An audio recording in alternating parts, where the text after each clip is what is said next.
Hot takes are everywhere, but they're often uninformed, and major news is biased. We've had enough of hot takes. We want informed takes. Join Kevin Briggins and Devin Smith as they have rational conversations about domestic politics, geopolitics, and military affairs. Things will get interesting as they bring in expert guests, even from across the aisle. Grab your favorite drink, get comfortable, and hop into the chat. It's time for Informed Takes.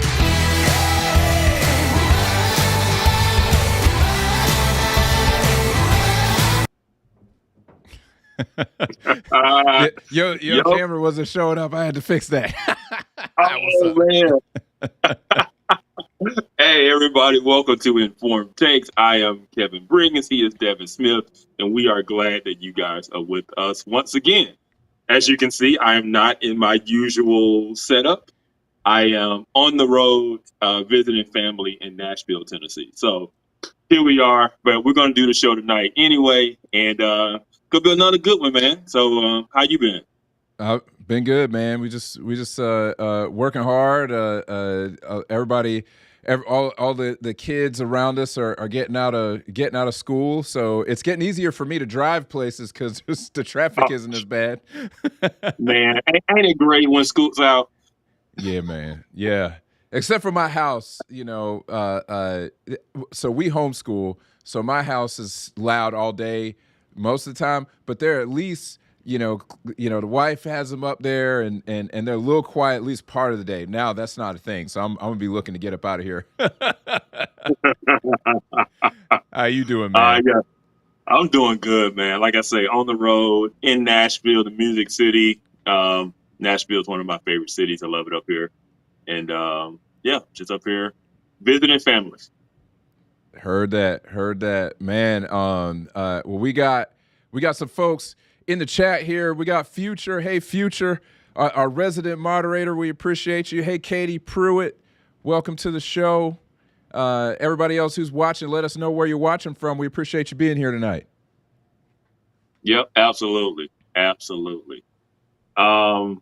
Man, so we had a lot kind of happen this week. I know the holiday weekend coming up, but there were some things in the news. We had a big, beautiful bill get passed.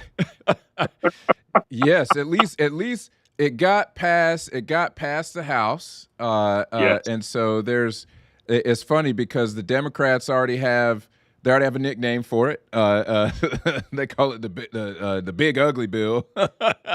Oh my goodness. They already, they're calling it that from the floor. They're calling it, let's be honest, okay? If he's going to call it the one big beautiful bill and all the Republicans are actually going to name it the one big beautiful bill, then the Democrats get to have some fun too, I guess, It's all so childish. Even the original name. Yes. I read that and I'm just like, am I a stick in the mud for thinking like, how fundamentally unserious is this name? Like, you're saying it's one of the biggest deals ever, biggest pieces of legislation ever, and you're going to call it this silly name.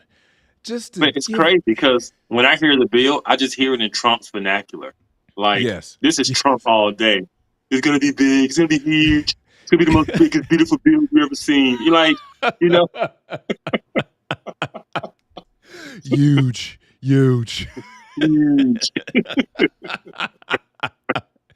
I was just like, man. Oh, man. Can you imagine being one of the surrogates or even the press secretary, really, and like people talking junk about the name, and you gotta defend the name.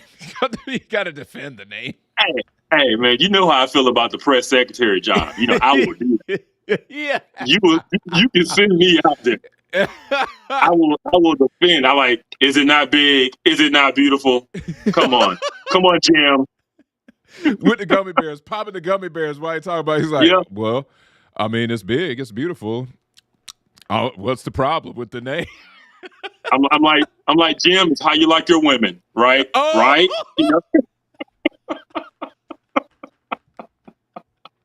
Man, we need Press Secretary Briggins right now. We need Press Secretary I would do Briggins it in a now. heartbeat. Oh my goodness, man. We got, that's a skit, man. It has to happen. It has to happen. Man. Well, I've got a couple of things for us to run through to kind of get, set context for people, couple videos to set context. And we actually, we tried to do our homework a little bit on what's in the bill. So we're going to get into talking about that. So let's jump into it.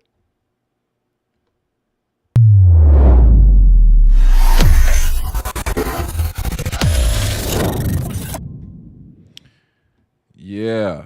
So we've got a couple of videos from Fox News where they've talked about it in various aspects, and we wanted to be fair. Okay. We wanted to be fair. We wanted to give some folks some voices from the other side an opportunity to speak. So we do have representation from the other side. We do. Man, we're so inclusive. We're so inclusive, man. Just as inclusive as our merch store. Just as inclusive as our merch store. That's right. That's right. So without further ado, let's see what folks have to say about this in the media.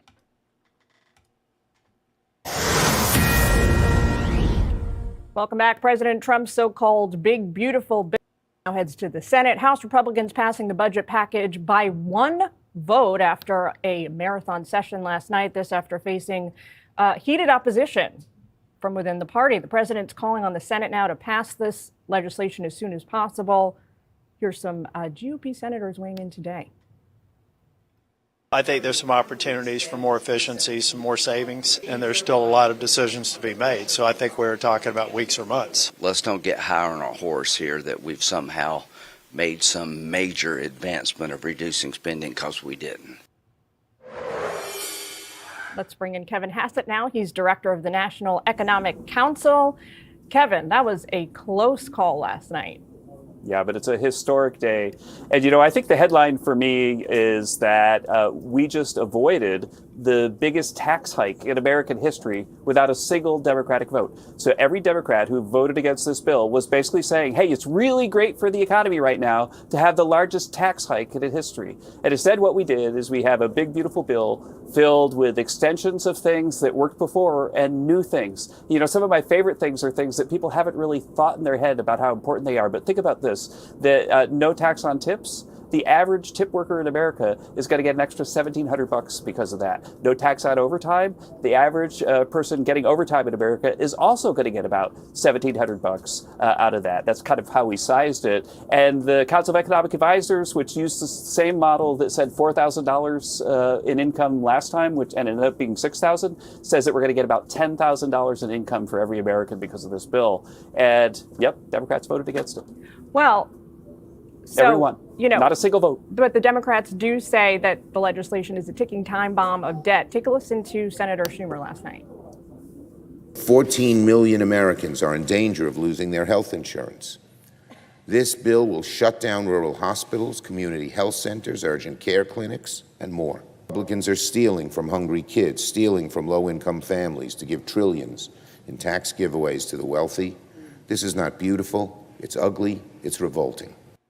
So how much is that $1,700 a year in savings going to count for lower income Americans when, as the senator says, public services are going to be slashed? Public services are not going to be slashed. That's ridiculous. This is a senator who didn't think at all about the deficit while we increased deficit spending by $2 trillion a year. The bottom line is that there's a lot of spending reduction in this bill. And President Trump met with the Freedom Caucus guys, who are the toughest guys in the House on spending, and they came out and voted for the bill. And the reason is that there's a lot of spending reduction in this bill, but also there's going to be more spending reduction coming week week after week after week because of the work of OMB and DOGE. And so the people who want to see government spending decline, and that's certainly not Senator Schumer, are going to be satisfied with this bill, but also with everything else we do between now and the end of the year.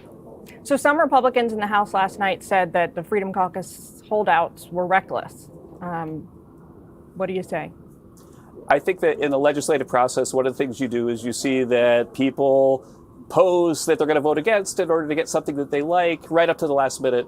But I always believe the Freedom Caucus people would understand that they didn't want to support the biggest tax hike in history.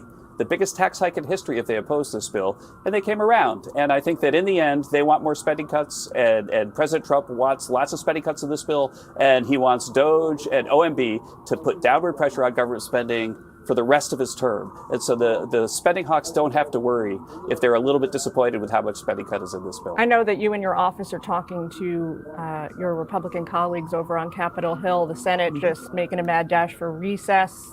Yeah. Are you disappointed? When are you hoping? What is the timeline here? When are they going to come back and do their end?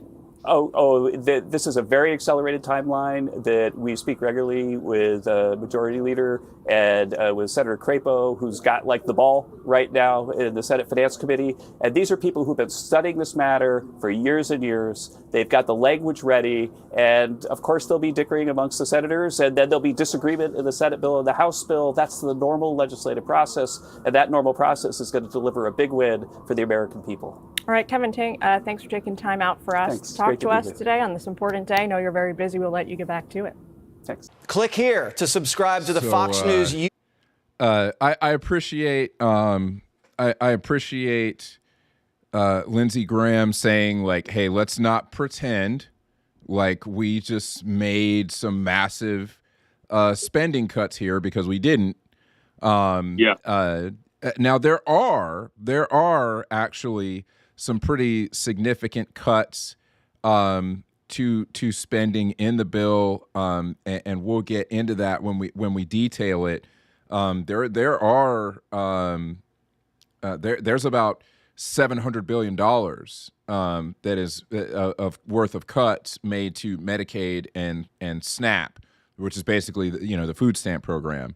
And for people to understand, the vast majority of our deficit comes from it comes from our entitlement programs, and Medicare, Medicaid, Social Security. The vast majority of the deficit comes from that because they're unfunded, essentially. The reality is, if anybody is going to fix the deficit, they have to touch it, and nobody's wanted to touch it. President Trump's been saying they're not going to touch it. I will say that some of the provisions in there are good for what they are going to do to modify those programs. We'll talk about that in a little bit here. Anything anything else you want to say here before we go hear from the Democrats? No, I think you hit it on the head. He kept talking about the largest tax hike in history. I think it's important for people to realize that what he's referring to is the Trump tax cuts expiring, right? So this bill kind of made them permanent instead of them going to expire here. And I think it's important to note that even the Biden administration did not let those tax cuts expire, right? And so nobody wanted to be the one to raise the taxes on everybody. And nope. So, and especially with the way the economy was going under the Biden administration and still where it currently is, this is not the time where you want to have the largest tax hike in American history right now. It would not do well for the economy. And so it's not like a bunch of stuff got slashed because of this bill in terms of taxes. More so, we had no tax on tips, no tax on overtime. But in terms of like just where our normal tax brackets are, that was just more of a continuation of the same. But yeah, I will say this too, on a less serious note, I'm disappointed they did not call it the big, beautiful legislation. That's all I'm gonna say.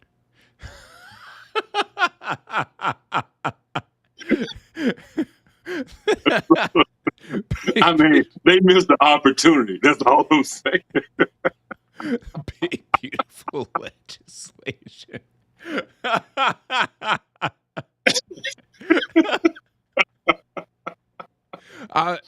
Man, I don't I'm know saying that acronym would catch on. That's all I'm saying.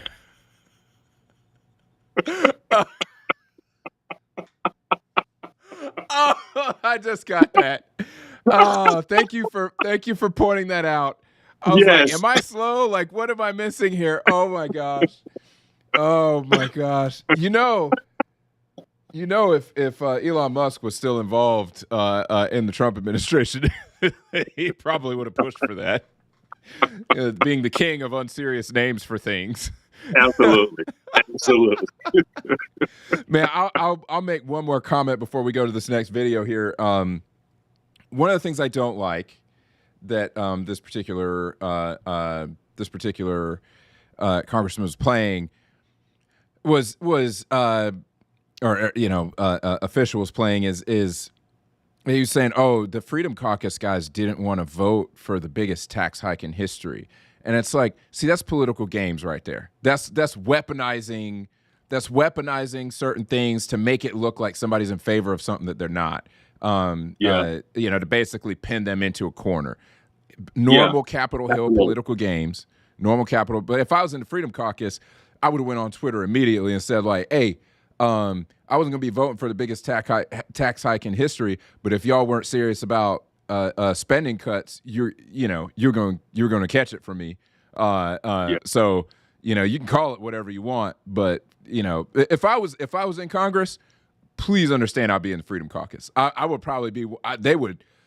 Populists would hate my guts. They would hate my guts if I were in Congress. I would definitely be in the Freedom Caucus. I mean, I'd be there with Mike Lee causing all kinds of trouble.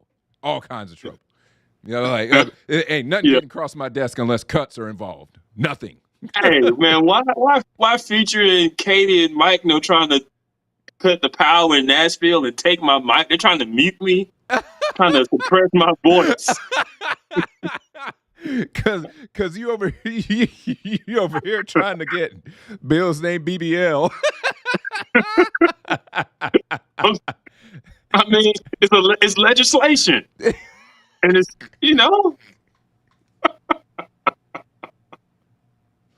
Oh man, so many memes I could make, man. So many memes.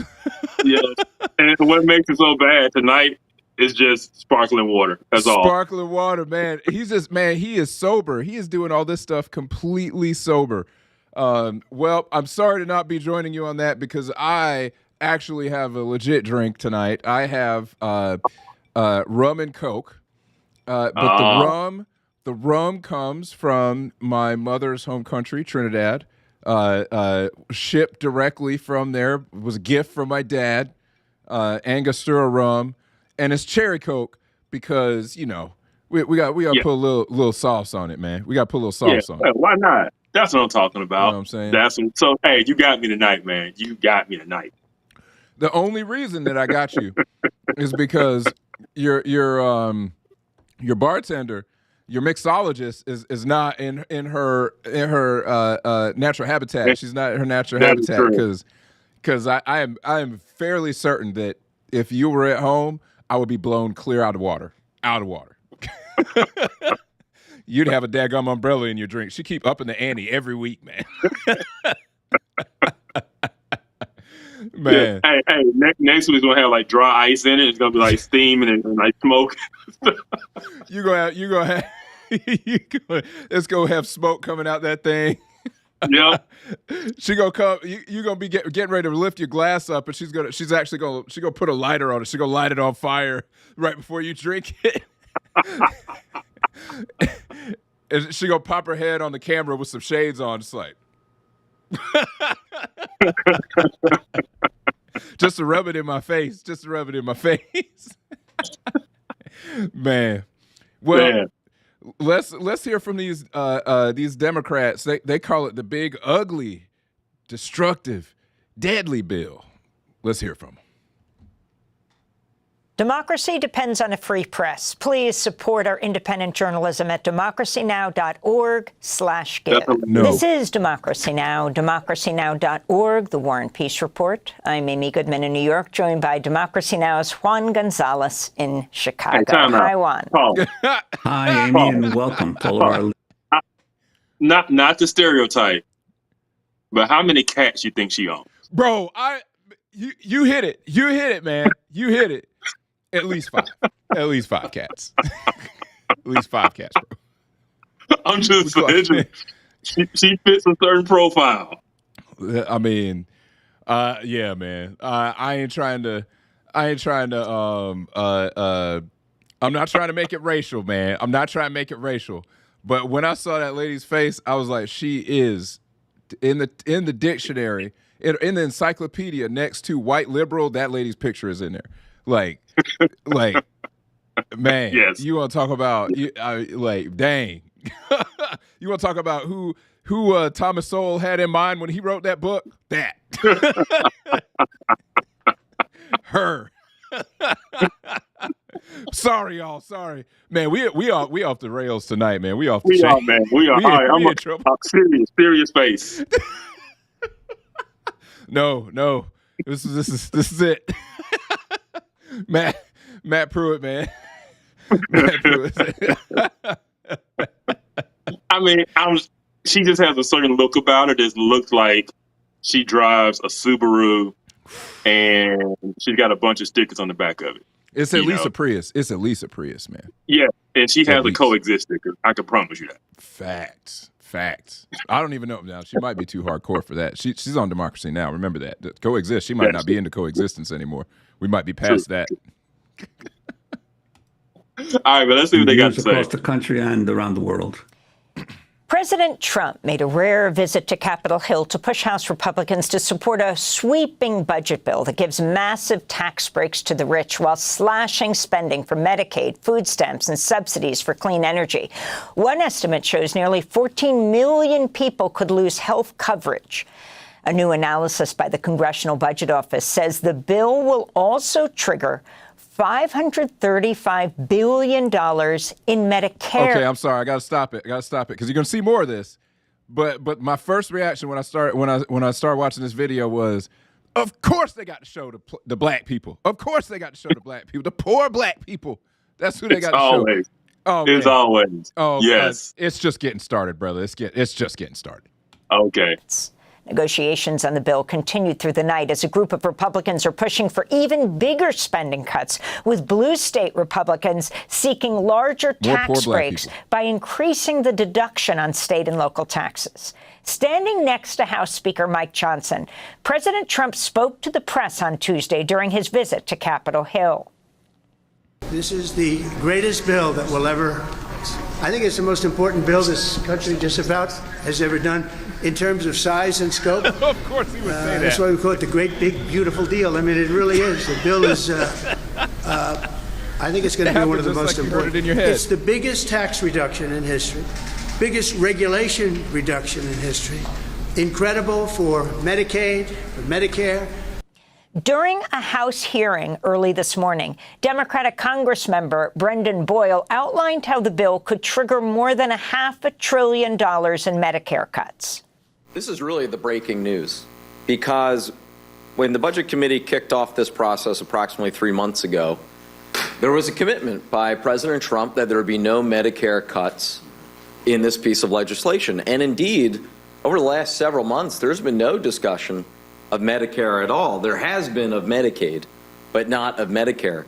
Well, here we are tonight because, as you explained, because of the size of the deficits, because of the pay-go or pay-as-you-go act, that would trigger sequestration of Medicare, and it would total over $500 billion. The official figure that CBO confirms is $535 billion in cuts to Medicare.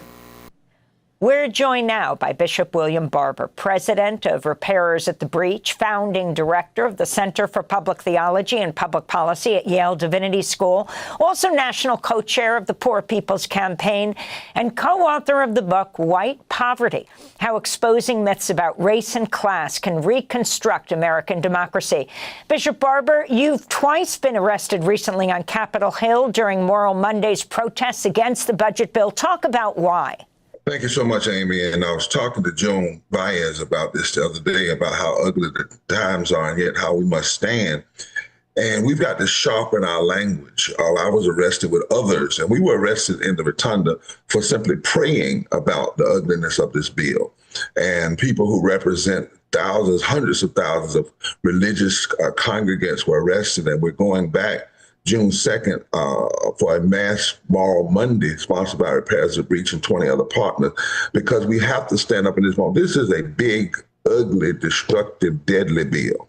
And we have to start talking about it in those terms. It's not just about tax cuts to the wealthy. It is about that. But it is about death dealing and destruction to the poor and the elderly and the youth of our country, regardless of what their color is. In fact, one of the things we need to be doing is disaggregating what will happen in these states and in various communities, whether you're in Appalachia or you're in Alabama. They lie and say that this is about cutting fraud, and it really is not. It is about cutting legitimate and life-giving and necessary programs that we fought for years. Real quickly, Amy, I want your listeners to understand, when we talk about cutting Medicaid, we're talking about primarily low-income individuals of all races, creeds, and colors, families, children, pregnant women, and elderly people, and people with disabilities. Now we're hearing $500 billion cuts to Medicare. We're talking about persons who are 65 years or older. We're talking about children who have kidney disease, life-ending kidney disease, and people who have Lou Gehrig's disease. We know that for every 1 million people that are denied health care, some 2,500 people, some studies say, actually die. And we're talking about a time where we're already having 800 people dying a day from the effects of poverty and low wages. This is a big, bad, ugly, deadly, destructive bill, and it must be resisted everywhere, in the places of power, in our pulpits, in the streets. We must pray, put our bodies on the line, because what we're talking about here is 13.7 million people could lose Medicare and their health insurance. We also know that there's no way to do this kind of cutting without eventually also getting to Social Security. The numbers just will not work. We also know that Bannon has said in a video that he did that their goal is to control the $5 trillion budget so they can control the $70-some trillion assets owned by the government. This is a massive takeover, a big, bad, ugly, destructive, deadly bill. We're talking about 11 million children who would lose food stamps. People lose food stamps. 4 million of those are children. We're talking about $6.5 billion of investment in green energy being cut. And they say that they're making these tax cuts to help society. But the very school that Trump often claims and brags about, he attended, the Wharton School, has said that for low-income America, for poor and low-income people, the changes to the tax code in the House bill means they will have less annual income. They will lose an average of $1,035. But for the wealthiest people in this country, it says that they will get an average of $389,000 plus more per year. This is a big, bad, ugly, deadly, destructive bill that will. All right, I think we've heard enough. That acronym just ain't as good. I'm just sorry. BUDDB. Exactly, and that's why they keep losing.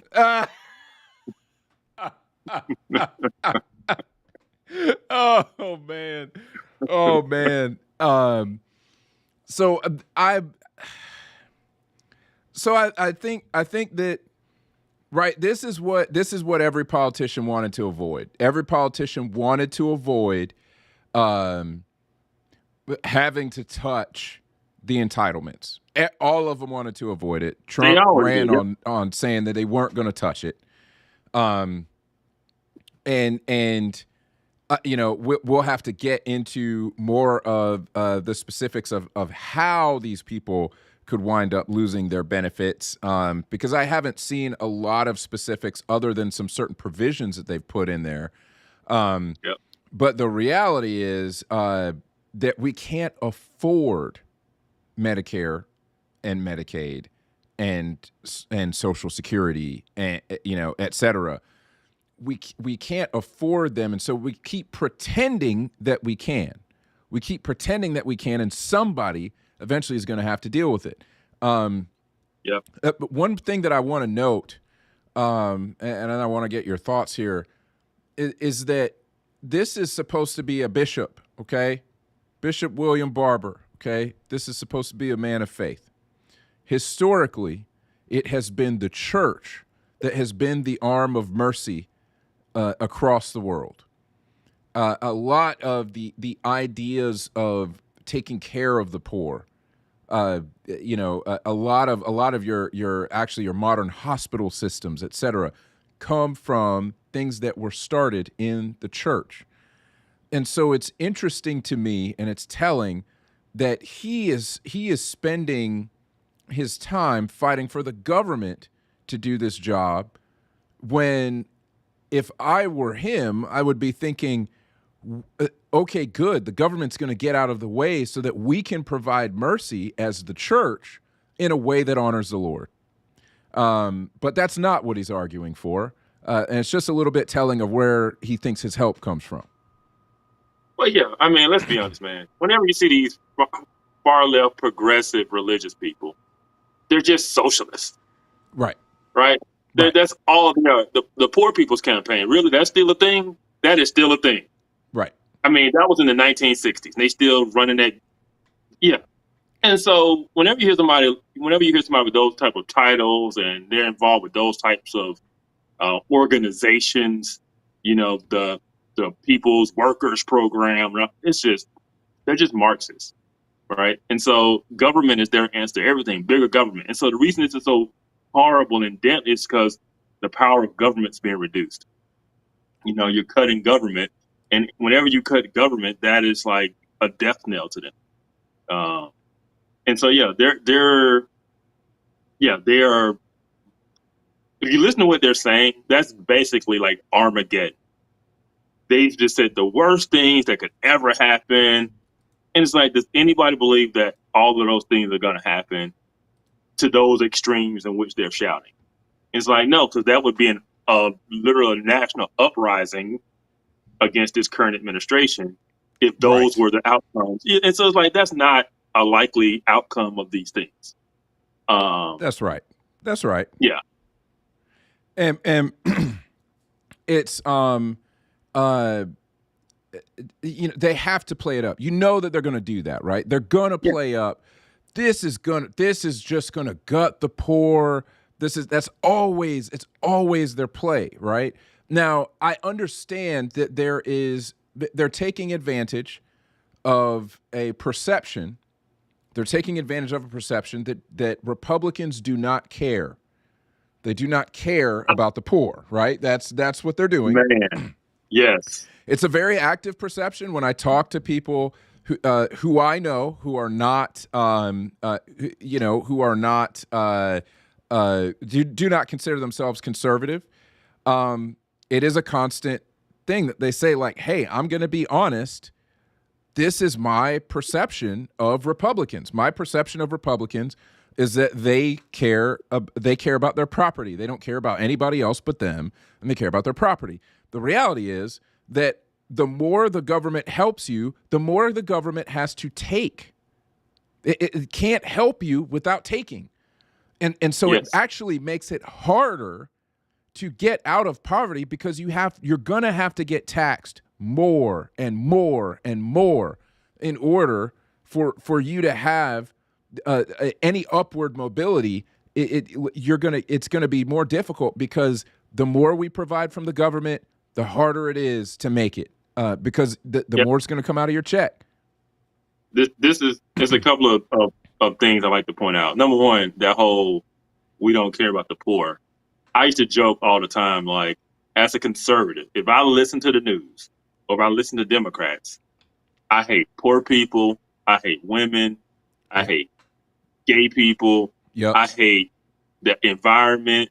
I hate animals. I hate puppies, kittens, old people. Like, that is just this they say the same thing no matter what. If you're not for this, then you must hate this group of people or this thing. And it just gets old. It's like, so we just hate everybody and everything. Like, that just doesn't, that's not a good way to frame someone's opposition. Right. It's always hate, hate, hate. No, like, at some point in time, you would think that people would catch on to that, but apparently not. It's effective. Yeah. And so, it was some other things you said too that would have triggered. Oh yeah, we can't afford it. Dave Ramsey's talk about the government, and he said if there was a charity that was run as poorly as the federal government, would you donate to it? Absolutely. And people say no. Look how much wasteful spending they have. Look how much of it goes to overhead versus how much gets to like nobody would donate to that charity. But yet when it comes to the federal government, we act like, oh yeah, take more of our money here. Like, it makes no sense. And then the other thing is, who actually believes that the issue with our federal government is that it doesn't have enough money? Right? Right. We do not have a money problem. We do not have a revenue problem. We have a spending problem. Right? And as long as no one ever wants to address that, because no one wants to ever lose anything or give up anything, then we're just going to be in the same position. Stop talking about the debt. Stop talking about the debt ceiling and all of this type of the deficit. And just, no, we're just going to YOLO. We're just going to ball out and spend out because we can't afford to ever cut anything, you know? And so, yeah, it's, I don't know, man. It's when you see politicians and all and the way it works, it just seems like it's a bunch of children. Like, there are no adults in the room. It is a bunch of children who are afraid. Why don't you take this back? It shouldn't say children. It is a bunch of weak parents who are afraid to tell their children no. Right? That's what it is. They're gentle parenting, right? They know the kid's going to throw a tantrum, and they're just afraid to tell any of the kids no. So yes, you can get all the ice cream you want, and it's free, and you deserve the ice cream, Billy, right? Yeah. And that's what it is, man. It's like, no. At some point in time, you got to sit down with your family. It's like, hey, we can't afford this anymore. Yeah. You know, and then when it comes to healthcare, you know, I believe we should get rid of all third-party paying. I believe health insurance companies should go. I believe it all should go, right? Because that drives up the cost. There's no reason that people in a rural community can't have local doctors and physicians that take care of them because it's too expensive. That should never be a thing, right? Yeah, let these communities do what they do. Let people serve them. Let them serve themselves. Like, we're over the over regulations, the over litigation, right? Everybody's suing for everything. Yeah, and then the insurance, it just drives up the cost of everything. And so if people really want to address the cost of healthcare, those are the things we have to address, not government takeover and making it appear like it's costing less, but it's really just government subsidized, right? And so it feels like it's less coming out of your pocket because what's coming out of your pocket doesn't say healthcare, it just say taxes. And so you think your healthcare is free now. No, it's never free. You're paying for it. There's no free lunch, man. There's no free lunch. There's nothing free, but nobody wants to talk about real solutions. They just want to keep playing these games because there are no serious, I ain't gonna say no serious people. There are very few serious people in DC. Yeah, I mean, because what they want is to stay in office, and so they're afraid to say anything that is going to get used, like what we're seeing, the way that this is being talked about. Right? They're afraid that this stuff is going to be weaponized against them when they're trying to actually come up with a real solution. And I'm going to tell you folks again, there is no way to deal with the national debt. There is no way to deal with it without touching entitlement programs. It was a bad idea when we created them. It was a bad idea. We've never really been able to afford it. There were times in I'm not saying that we were always running a deficit, but the reality is that it was such a massive addition to the needs in the federal budget. It just should never have happened. But it did. And I understand that there were ways that people were thinking when we were in the Great Depression, et cetera. I understand some of the ways that we got there. But really what it is trying to, I should say a lot of what people think about it, the way that they think about it, like you said, is they think that it's free. They think that it's free. The reality is it's not free. If we're gonna say the quiet part out loud,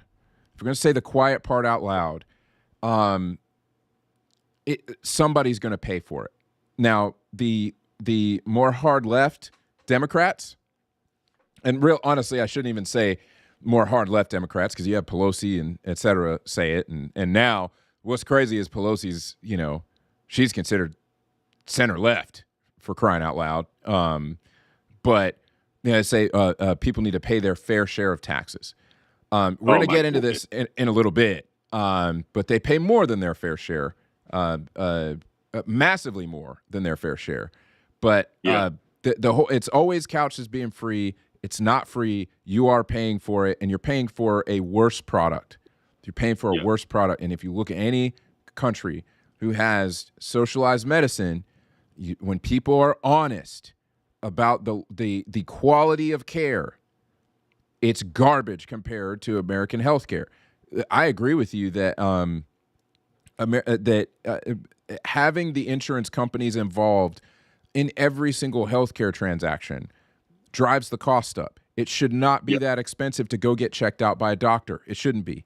But it is because, one, doctors hate dealing with insurance. So if you tell them that you're paying with insurance, they're going to charge you more.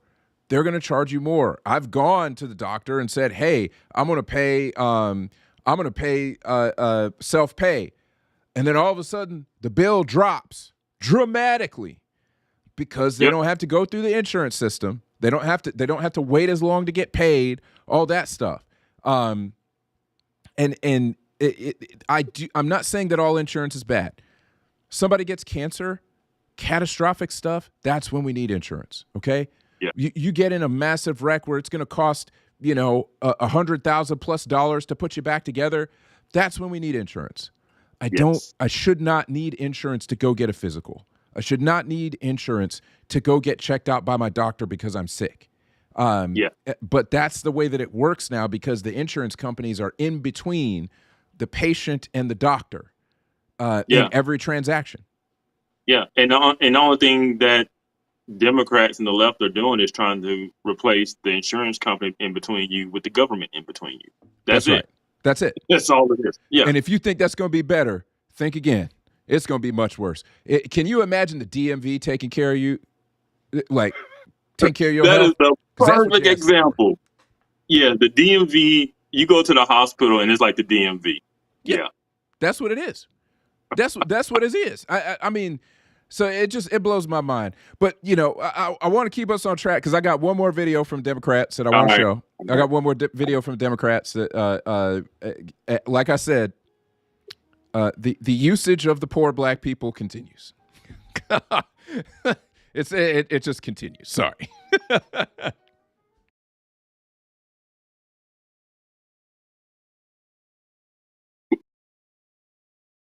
Well, this week, President Trump's sweeping budget package cleared the House after a marathon overnight session. In a razor-thin vote, the so-called Big Beautiful Bill survived weeks of internal wrangling. The bill advances to the Senate, where it's expected to face even more challenges. Nicole Killian has more on what the bill actually funds and how Americans will pay for it. The bill is passed.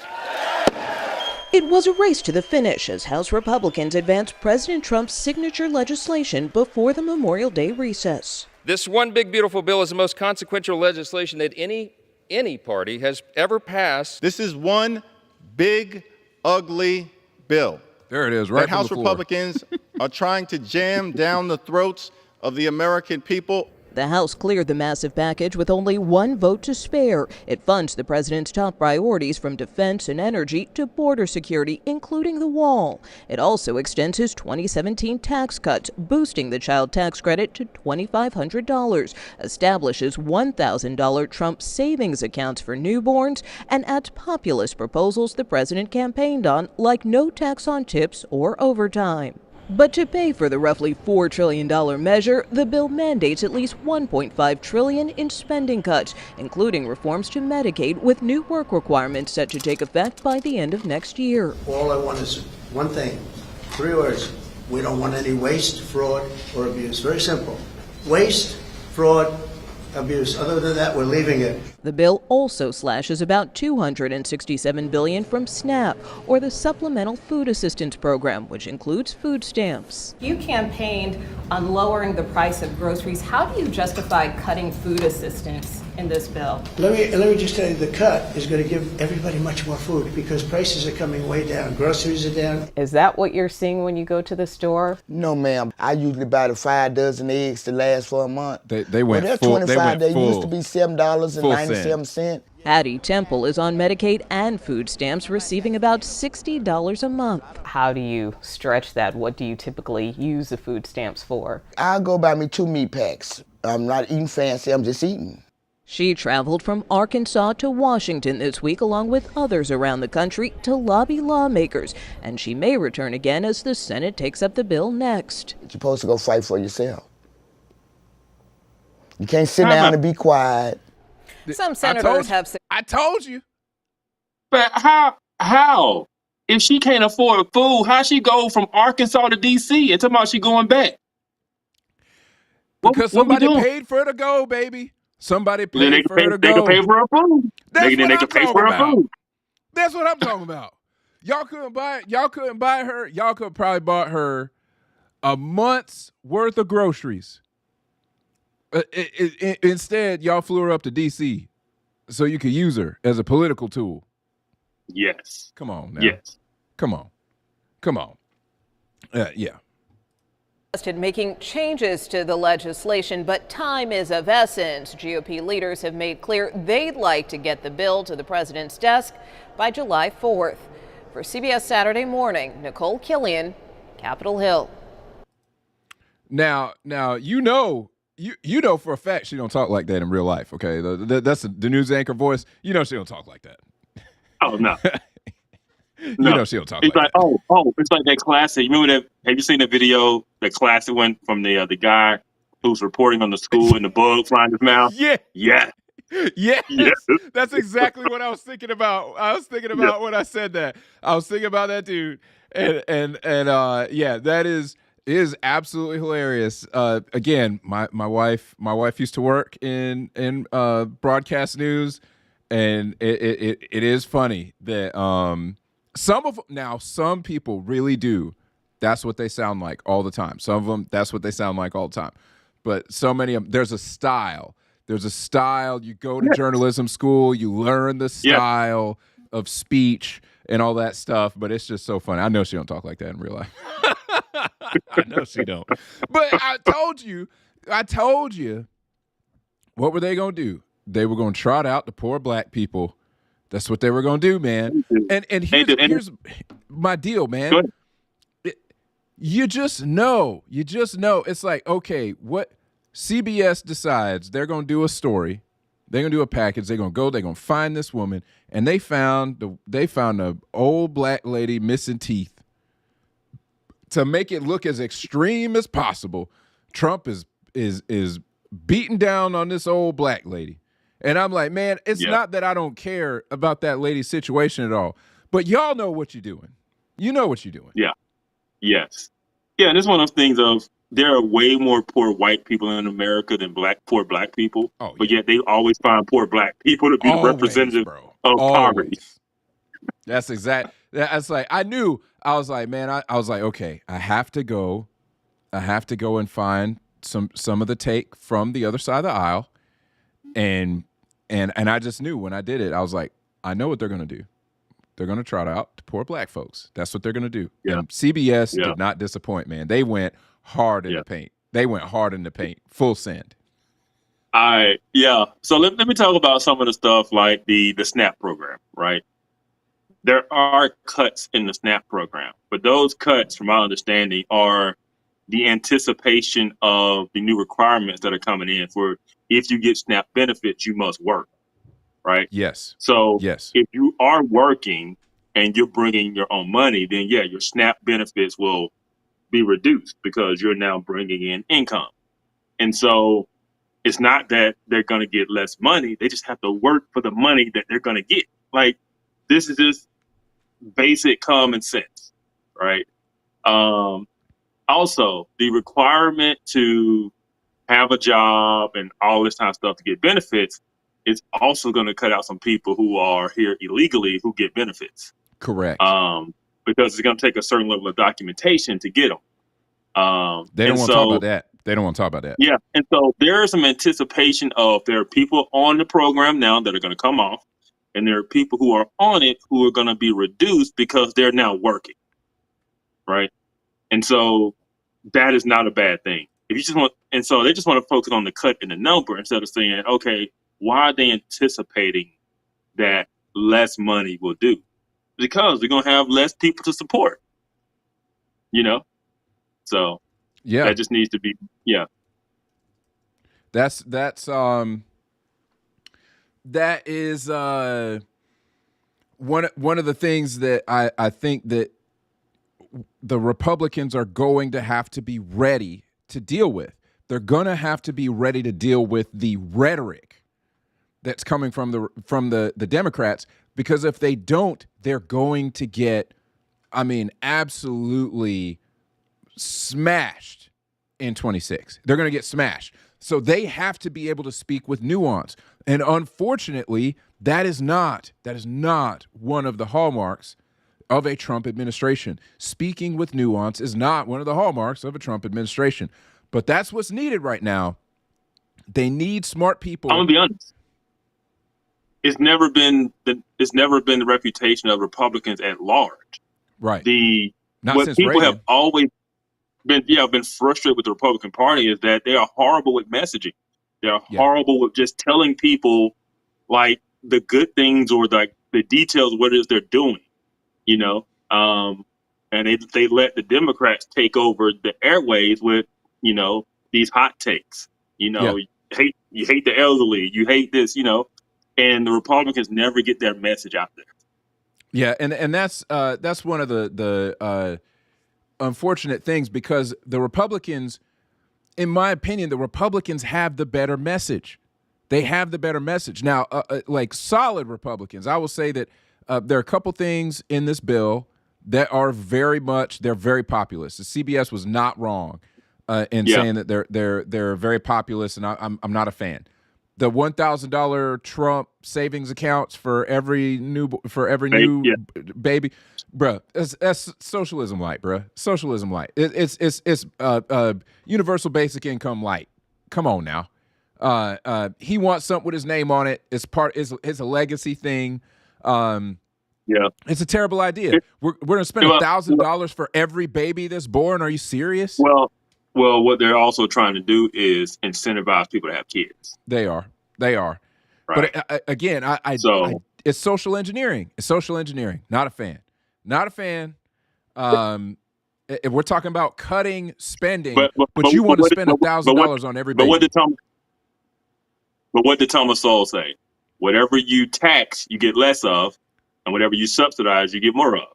So they're trying to subsidize the thing that they want more of. Man. Right? We'll see if it works. But my thing is, it's another. So think about this. So they're getting rid of some of the entitlement stuff, and they're introducing a new entitlement program. What could be more entitled than somebody getting $1,000 literally just for existing? Come on, man. Come on. Yeah. What are we doing? What are we doing? And so I flatly oppose that. You guys are talking about cutting spending. You know that it can't happen without reducing entitlements, but y'all absolutely love to put stuff out there that's going to make Trump look like a savior. Hold up. Let me think about this. So I'm gonna ask this question because I didn't look at it too closely. Is it that the federal government is going to create this account, like a Social Security account, with $1,000 in it, or is it like an IRA that you can put up to $1,000 in there and claim it in your taxes as like it's non-taxable? You know what I'm saying? From what I understand, because I only looked at it a little bit. And I'm gonna say I'm gonna get Grok to give me an answer here. Because that makes a difference, right? Whether the government is throwing out $1,000 or is the government saying you can get $1,000 that we won't tax, that you throw in there, like a Roth IRA type deal. Yes, so it is. So basically, each newborn receives, according to Grok, each newborn receives a dedicated savings account seeded with an initial government contribution. The accounts function similarly to existing tax advantage vehicles like 529 college savings plan or health savings accounts with tax-free growth on investments. So the government does provide. But the $1,000 is coming directly from the government into the account. Man, universal basic income light, bro. Yeah. This is it's stupid. So while I will say that I will say that Lindsey Graham, that guy, he's a funny dude, right? He's an interesting cat, but he was right. I mean, we need to stop pretending that some massive cuts have been made. When you introduce $1,000 for every newborn child, you're not making big cuts, my guy. This is crazy talk. Crazy talk. You're gonna add. I mean, really, what you're doing is you're creating a new thing. You're creating a new thing that goes in perpetuity, like Medicaid, like Medicare, like Social Security. You're creating a thing that's going in. Really, it's most like Social Security. It goes on in perpetuity. It's a brand new entitlement program that puts the government on the hook for $1,000 for every new child that is born. Yeah, that's but crazy. I don't hate it. I don't hate it though. Just looking at it because I'm like, okay, $1,000 into an index fund. And let's say the index funds average, 8% return a year. Compound interest, what is that at 40 years, 50 years, 60 years? And if you never put another dime in, it was $1,000 the day you were born, right? What does that look like? I haven't drank enough for Kevin to be advocating this bill. I got to get some more rum. I'm just saying from a standpoint of wealth creation for every individual in America, what would that number be? Yeah. I'm just saying that could be better than we think. So let's. I'm gonna jump. I had one more video kind of question because they're saying that $3.8 trillion $3.8 trillion is going to be, the CBO is saying that $3.8 trillion is going to be added to the deficit by this legislation as it stands right now. And so that's not a sexy number. I'm fairly certain that this has something to do with it. Let's watch a little bit of this just to hear the back and forth on this, to give people a little nuance on this. All right.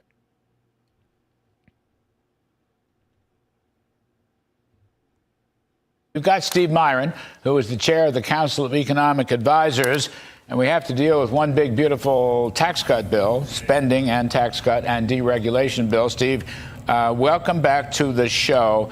just right at the top, you're putting in a much bigger economic growth rate than the Congressional Budget Office, which, by the way, put out some kind of update today and once again said extending the tax cuts is going to cost close to $4 trillion, despite the fact that revenues have been rising ever since 2017 when that bill was put into place. But I want to talk to you about your own estimates. You're looking for 4% plus in the first year or two and roughly 3% plus in the next bunch of years, and that makes a big difference in revenues, in deficits, and in debt. Tell us about your estimates and why you're above the CBO. Yeah, so thanks for having me, Larry. It's good to see you.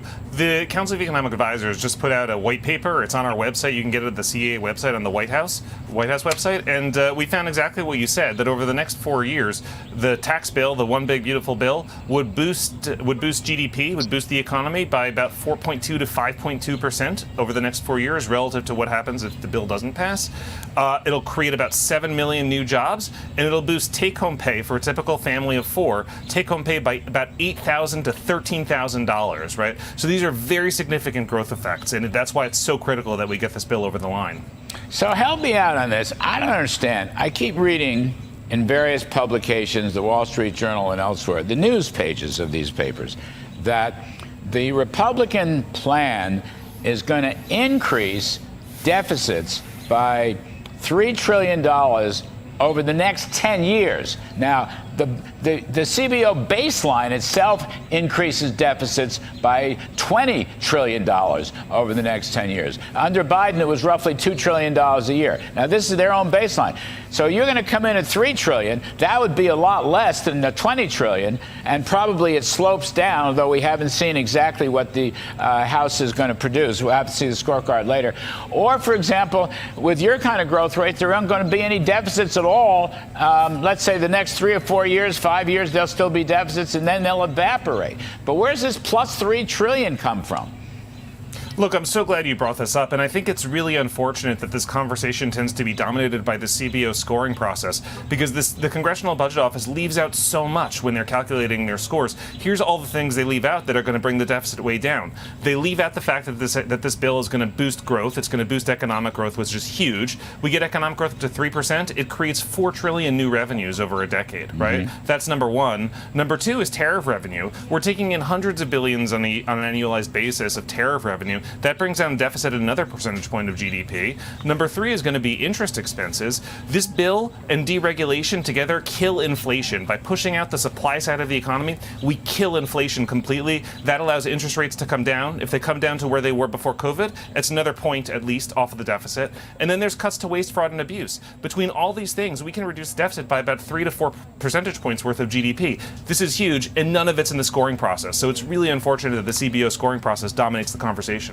And there is a considerable amount of savings from Medicaid and other programs that the House has just come up with, okay? And they may not be done. And the Senate may go beyond that, okay? $1.5 trillion worth, or maybe more than that. See, I just don't understand how the deficit can go up if you have pro-growth tax cuts, all right, incentives to produce, incentives to invest. All that's going to calm the inflation rate down. You've got the tariff revenues coming in. Okay, you've got that. You've got budget cuts coming in.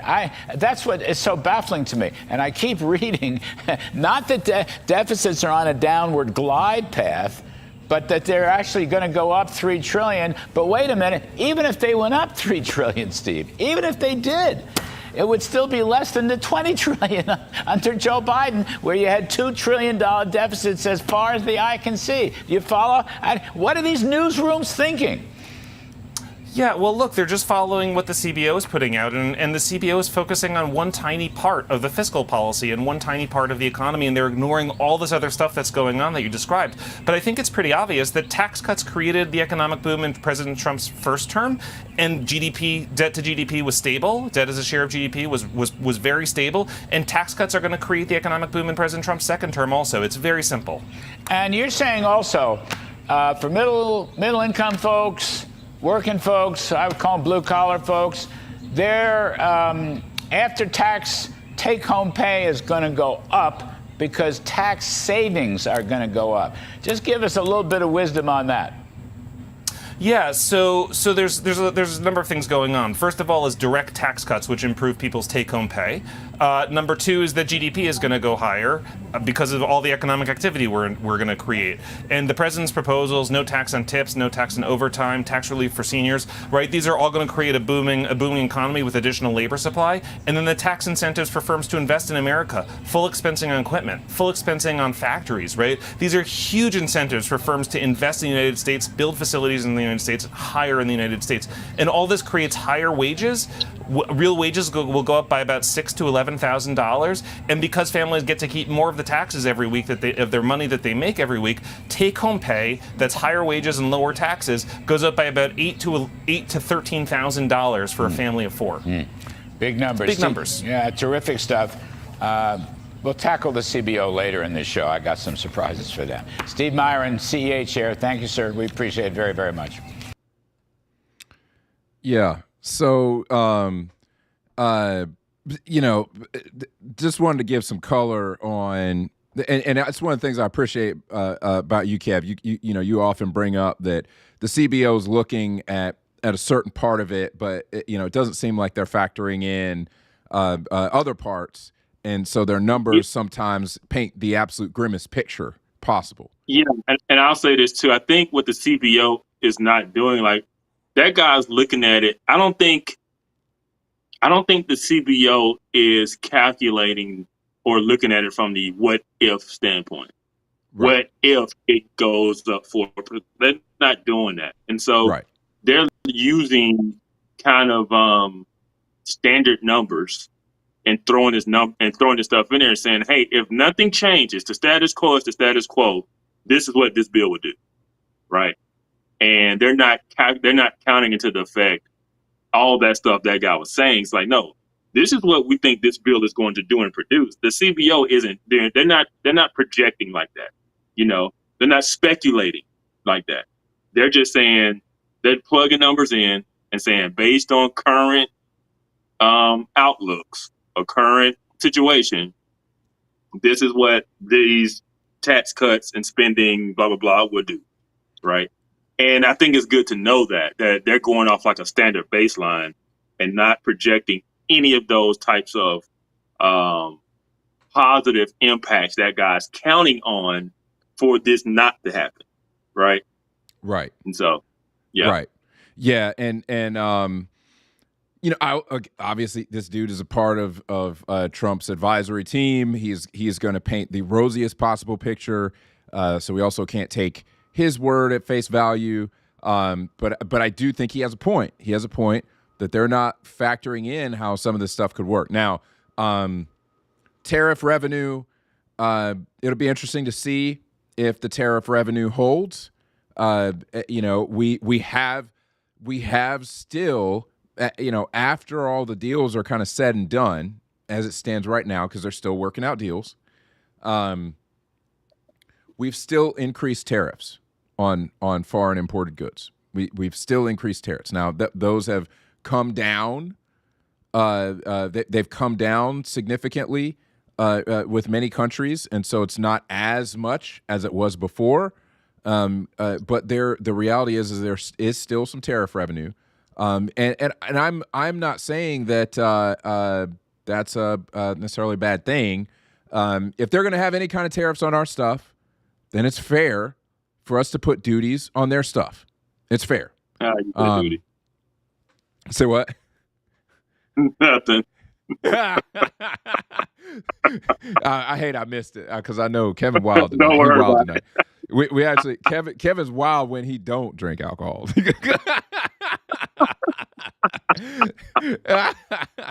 but there, I think that's good. I want to hop back a little bit to the $1,000 Trump savings account thing. Yep, me too. I'm glad you did because I put it in the calculator. Yeah. Oh snap! He got the calculator going because you talked about the idea of what kind of wealth could it produce. Now I'm not saying that it couldn't produce some serious wealth, especially if you make it to where people can't touch it up until a certain age. You know, so it'd be interesting to see what kind of restrictions, because I haven't seen that yet, and I'm trying to see if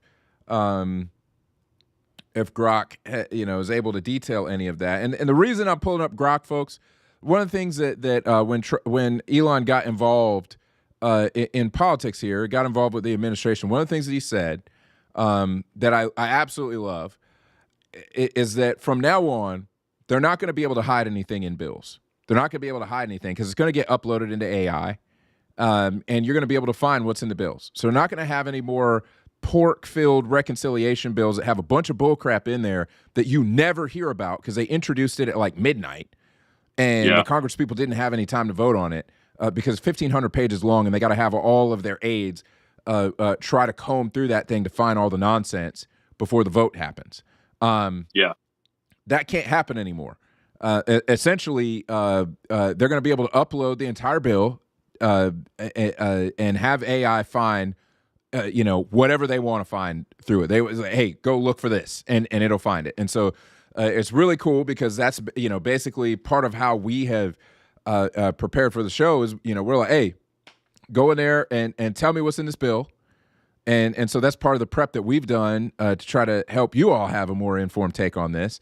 But that's the reason that we're using this. If you were asking that question, but essentially, some of the same concerns that I have, detailed here. We're adding another entitlement program. The fact that the government is seeding the account with $1,000. Where's the money coming from? I can almost promise you this is going to result in borrowing and money printing. It is ultimately probably going to result in us borrowing money to fund it or printing money to fund it, devaluing the dollar. I don't see any way around that because pretty much with every single entitlement program, that's what's happened every time.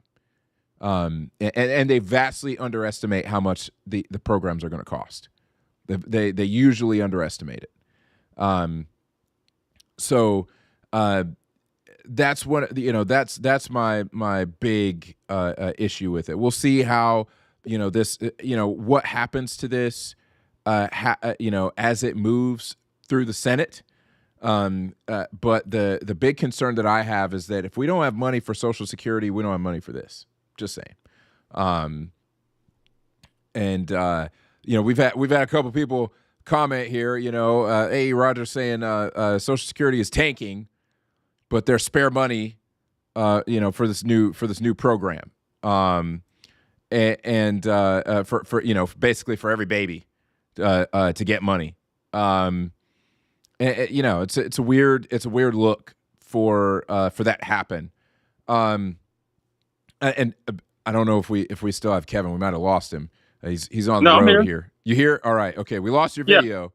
We lost your video. Oh, for real? You're frozen up, but it's all good. If we can hear you, tell us what you found on the calculator, man. Talk to us about what you found on the calculator. Yeah. So $1,000 at birth. If it's never touched, never add another dime into it, at a annual of 8% interest, is in 60 years, at the age of 60, you have $100,000. But that's without you putting a dime in from birth. And so say that last number again. Say that last number again. Yeah, $102,000.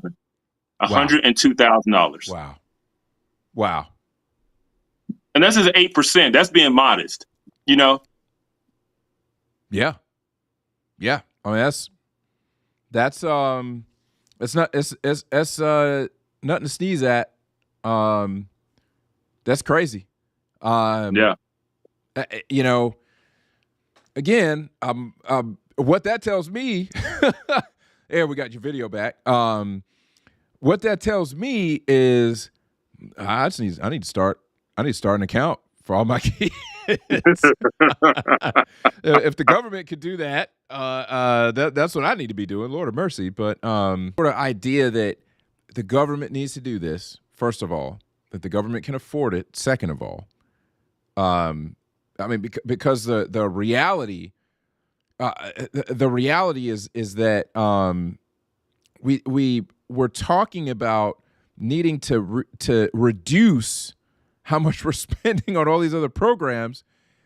And if this was a Democrat, I'm trying to be honest here, folks, because if this was a Democrat, I probably will be coming with even more fire if it was a Democrat who introduced this. And so I'm trying to call balls and strikes. That's one of the things that we said that we would do on the show. But this is what I'll say. I mean, this is not something I ever thought about, so this is all my fresh thoughts on it. The reason I hate this less, because it's not a continuous thing of paying somebody something, right? That's true. Most entitlement programs is just this continuous payout of people leeching off of it, right? This is a one shot. This is what you get, right? I don't hate that as much, especially when we're talking about some type of investment program. Yeah, I hate that. I'm not a fan of the fact that it comes from the government, but at the same time, I'm like, out of all the things the government does, this is probably the thing I probably hate the least. Word. I want to keep us honest here, because we do have a couple more things to get through. I did want to bring up a couple of the details here. So the tax cuts from 2017, from Trump's first term, they stay in place. And so the tax brackets will stay in place. Introduces no tax on tips and overtime. Okay, it's another populist thing. You know, quite honestly, you know, if this dude wanted to go hard in the paint, eliminate income tax. Introduce fair tax. You want to go hard in the paint? You want to be a legend? Introduce fair tax. That is true. Income tax was introduced in World War I. Was supposed to be temporary, but here to let y'all know, anytime the government decides it's going to take something from you, it's going to be very reluctant to give it back, even if it promised to do it. So income tax, ladies and gentlemen, was not intended to be permanent, but here we are. So just keep that in mind. The government will never take away something or give something back that they took. Like, if you give them the power to tax income, they're never going to not tax it. Right. Man, Future said, if a kid born today waits until 60 to touch that 1K investment, at 102K, they'll be able to get 1 month's worth of groceries by then. I hope the dollar hasn't gone to the level of the ruby, you know? Right. Or the ruble. Right, the ruble. Yeah, well, you know, if we keep printing money, the jury's still out. Jury's still out if we keep printing money. So, there are things, I'll admit, there are a lot of things to love in this bill. There are a lot of things to love. They're cutting the Biden era EV and clean energy credits. So that's going to save $500 billion annually. That's not small, people. That's not small. $500 billion is not small. Doesn't that hurt Elon? It does hurt Elon. Okay. I just wanted to point that out. It does. And to be honest with you, I think Elon would still support it. If he was still involved in the administration, he would still support it, because he recognizes that, you know, what was going on was unsustainable. And so I think he would still support it. The small business deduction. As a small business owner, man, am I excited about that. Oh my gosh. So it expands a deduction that's already there, and actually makes it permanent, which is amazing. So 23% small business deduction, auto loan interest deduction. If you have an auto loan for an American-made car, you're going to be able to deduct all the interest. Is it just American-made? Just American-made, yeah. So my Honda will not get any love whatsoever. Well, hold on. It's a Honda, but it could be made in the U.S. If it is, praise God. Maybe I'll get some money. Now, my Volvo, on the other hand, I ain't got no good. Yeah, you got no chance, brother. No chance. Sorry, man, but you'll be safe if you get in a wreck. Clean. So the clean energy credits, we mentioned that. Increase. So one thing that people not talking about a lot here, the nonprofit university taxes. So they're targeting the quote unquote woke institutions by taxing their endowments. So that's one thing that people aren't talking about a lot here. What are they doing? What do they say? What's in there about taxing their endowments? I don't know the exact numbers, but increases the taxes on large university endowments. So they're going to get hit harder, and that's targeting basically. That's what that is. They know who they're going after with that. They know exactly who they're going after. That's crazy. I understand, man. Universities have always been untouchable, and because they've been untouchable, they've had this sense of arrogance about themselves. Yeah. And this is the first time they've ever been touched. Yep. And again, I'm here for it. There was some more stuff that happened this week with Trump targeting universities that, we didn't put in the show, but he is coming hard after university. He coming for him. Going after Harvard's student visa program. And I'm sorry, look, when you have professors defecting to China, when you have students on campus harassing Jewish students, when you have professors siding with Hamas, I don't feel sorry for you. I don't. Yeah. I don't. When you have nationals from other countries coming, learning here, and then going back to their countries and helping governments like China, who are essentially, I mean, we're in a Cold War with China. Basically, we're in a Cold War with China. I'm sorry, man. I don't feel sorry for you at all. I don't feel sorry for Harvard one bit. I mean, I tried to hear like the tiniest little violin. I tried to hear it, but even that I couldn't. It was microscopic. I couldn't hear it. Oh man! Hey, what else we got in here? We gotta get to the next story. You're right. So border wall. The wall is funded. The wall is funded. If this bill passes, the wall is funded. It's going to be a big, beautiful wall. Big, beautiful wall, baby. Big, beautiful wall. My opinion personally on that is we wouldn't need the wall so much if we changed immigration policy. That's what I really wish they would do. I wish they would change immigration policy to make it easier to immigrate, to make it much harder for basically like, hey, you cannot get entitlement stuff. I would love for us to eliminate entitlement programs, period. But if you make it harder, if you make it easier to come work, harder to come in and start getting benefits from entitlement programs if you're not a citizen, I think that's a win-win for everybody because they want to come here and work. They want to come here and make American dollars. They're going to send it back home, but just don't put them on the entitlement programs. The problem is we try to make too many people citizens. We try to get everybody citizenship. Yes, dude. Like you go to Qatar, I think it's like only 20% of people who live in Qatar are citizens. Yeah, dude. Everybody don't need they're like, you can come here. You come here and work. You can come here and start a business, but you're not a citizen. Right. You don't have the right to vote in our affairs, right? I think it'll be a lot better if they just stop trying to make everybody citizens. Dude, that is, in my opinion, that's one of the big problems that we have. It should be easy, in my opinion. You should still have to go. You should still have to be vetted. Okay. We still need to make sure you're not a part of a terrorist organization or something. Okay. However, it should be way easier than it is to come to the United States and be a legal resident and work. It should be way easier to do that. Way easier. Yeah.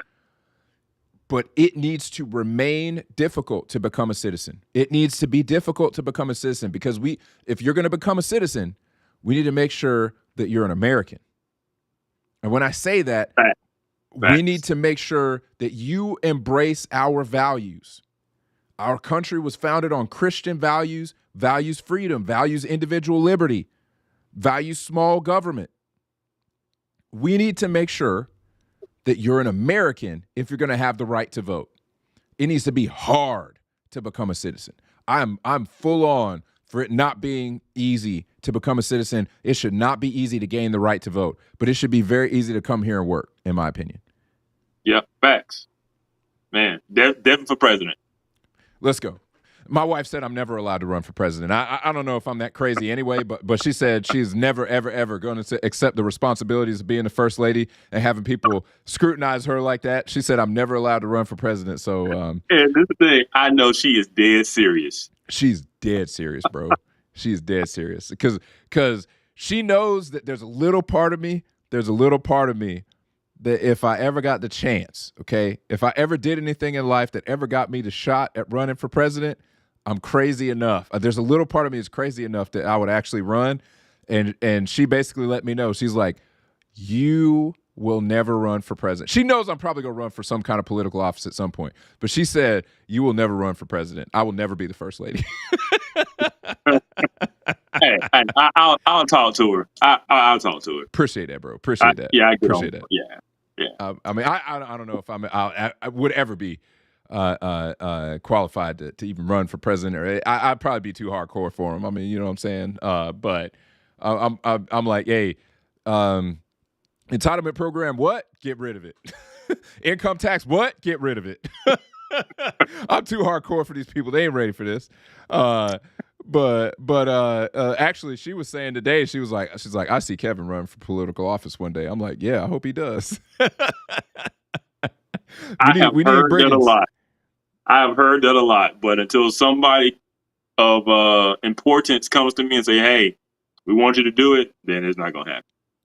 Word. I mean, well, I'm glad that we at least have your voice out here in these YouTube streets. At the very least, we appreciate you.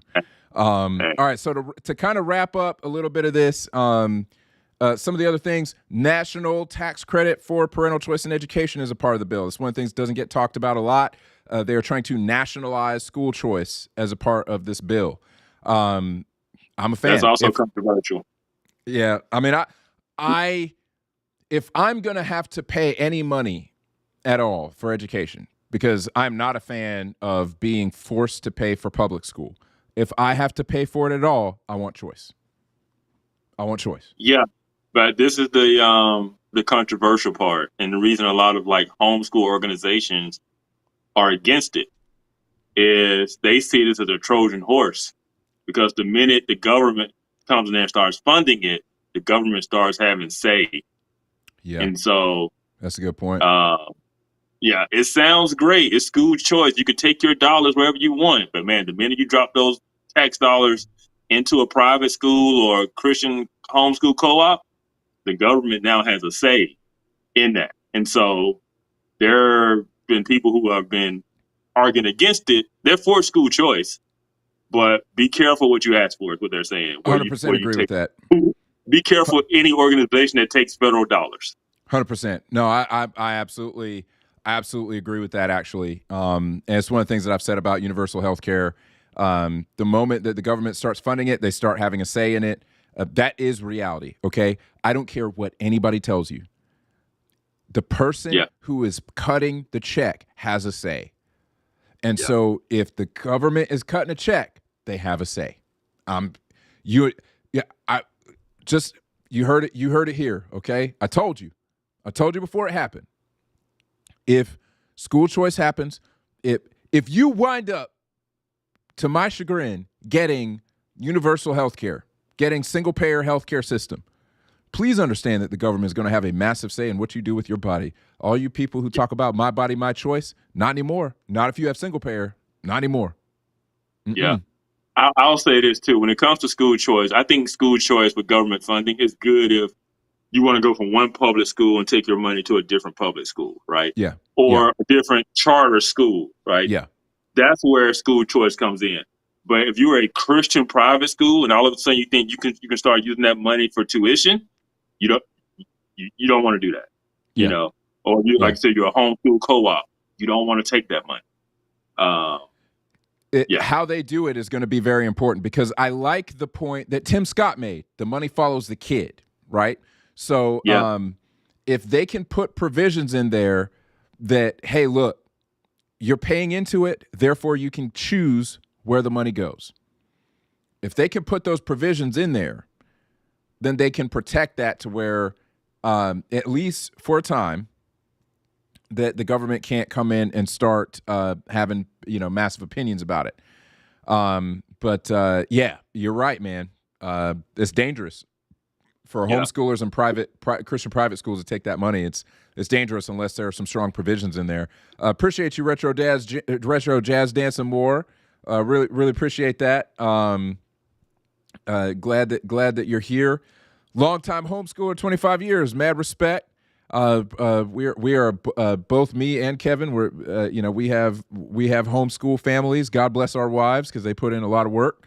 Amen to that. Yeah, because it couldn't be me, the bro. real MVPs. Real MVP. Yes, Clarissa, if you're watching, you the real MVP. Because man, Lord of mercy. She said, "Hey, when you gonna give me a vacation? You gonna substitute teach?" And I'm like, "Them kids just ain't gonna be in school."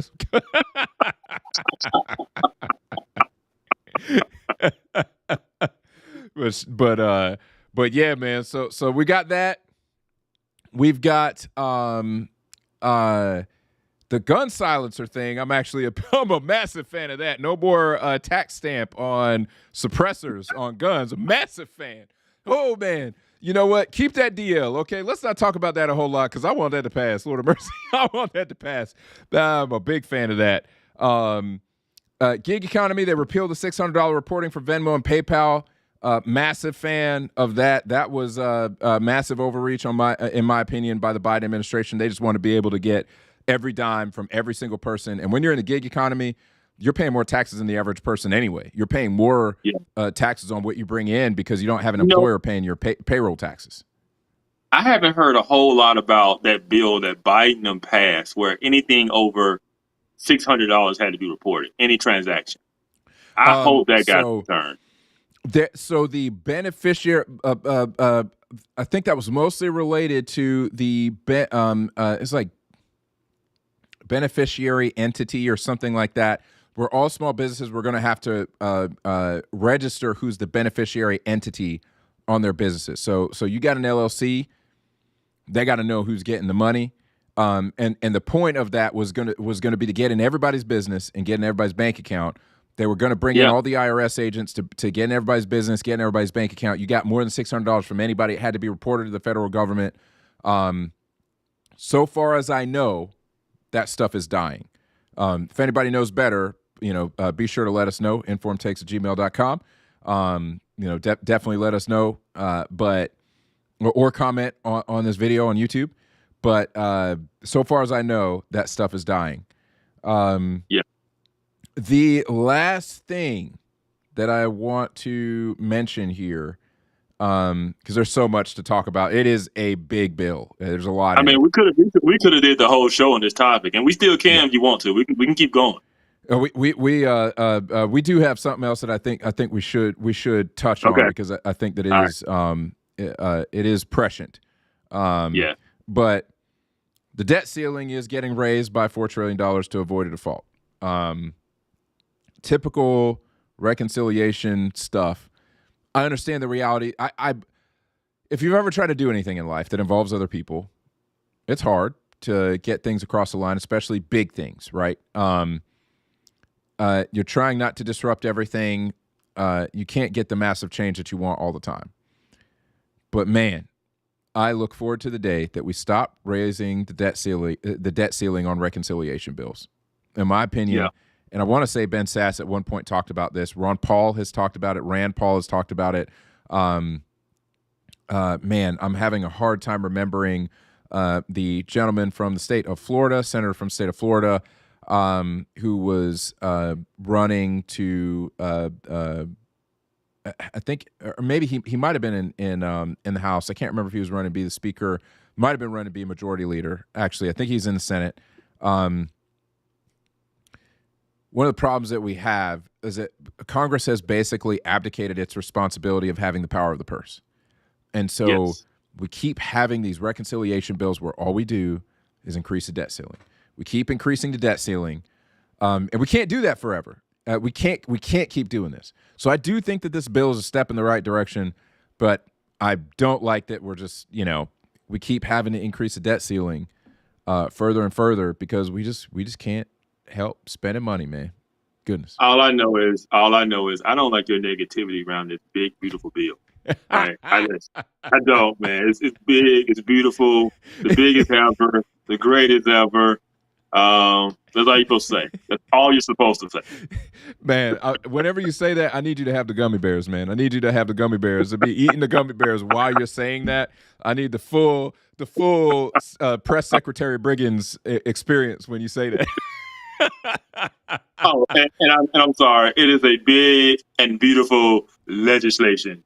It is a BBL. It is beautiful, big, beautiful legislation. Yo, we did not expect to get this from completely sober Kevin. We did not expect to get this, y'all.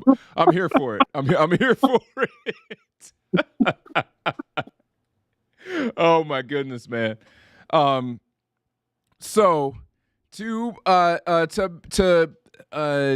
I hate to put it on a little more of a somber note, but we do have some fire coming for you on this. We did have a bit of a tragedy. I say a bit, a tragedy straight up happened this week. We had a young Jewish couple, and I might add the little nuance that they were actually a messianic Jewish couple. So it's very rare to have Jewish people who actually believe in the lordship of Jesus Christ and believe that he is the Messiah. They were actually a messianic couple. And they were gunned down by a radical activist outside of the Jewish Museum in D.C. They were staffers at the Israeli embassy, and we're going to talk about that. We're going to jump into that.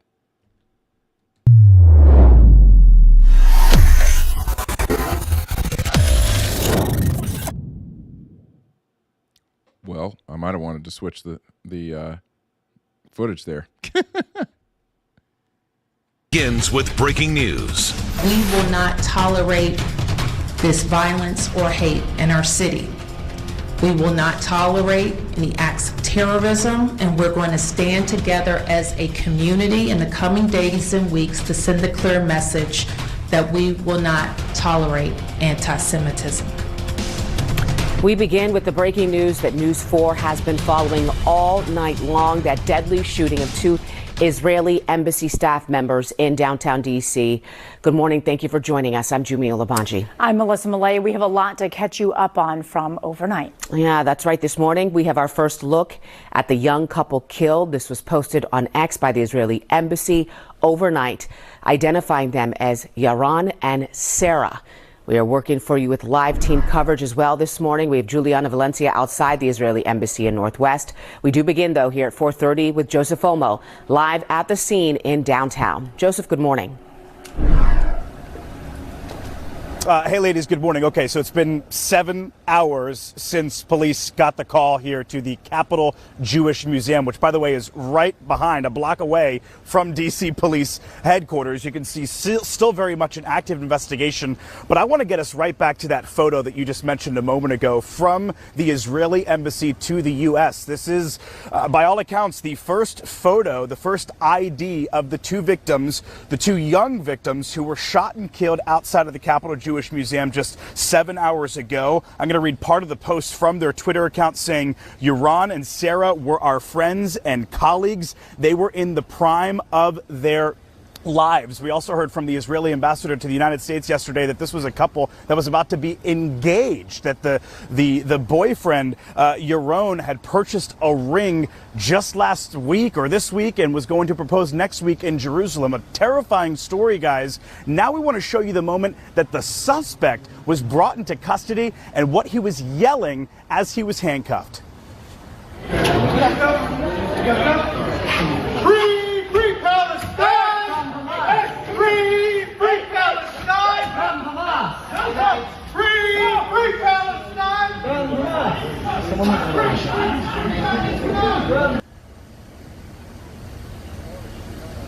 All right, so there's that suspect. He's 30-year-old Elias Rodriguez from Chicago. You heard him there yelling "Free Palestine" as he was placed into custody. All we really know right now is that there was this event at the museum here, at the Capitol Jewish Museum, and this couple stepped outside as they were exiting this event. They were in a group of people. That is when this gunman, Elias Rodriguez, 30 years old, allegedly pulled out a gun and shot both of them. They unfortunately died on the scene. We heard from Mayor Bowser. We heard from the chief of D.C. Police. We heard from a lot of different officials, including the Attorney General yesterday. All of them clearly worked up about what's happened in our city. Take a listen. A long history and a lot of practice in our city of working with Jewish organizations around safety and around protection. And we watch global events, national events, and local events.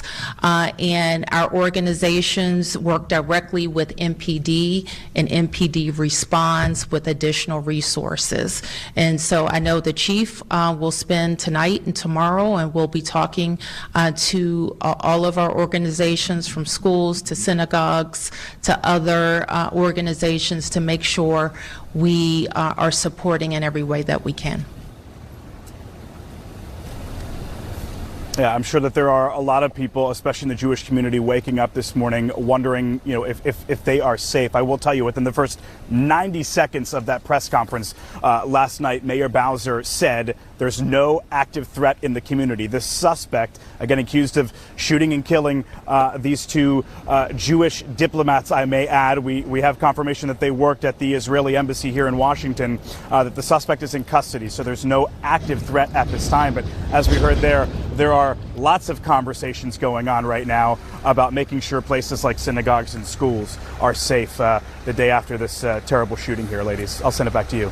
All right, Joseph Olmo reporting live outside that still active scene. Thank you so much. Yeah.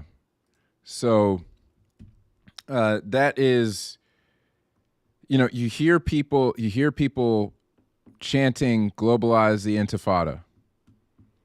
You hear people chanting that. You hear it on college campuses, and this is what that looks like. When they say globalize the Intifada, they are not, and you mentioned this week, Kev, in a post.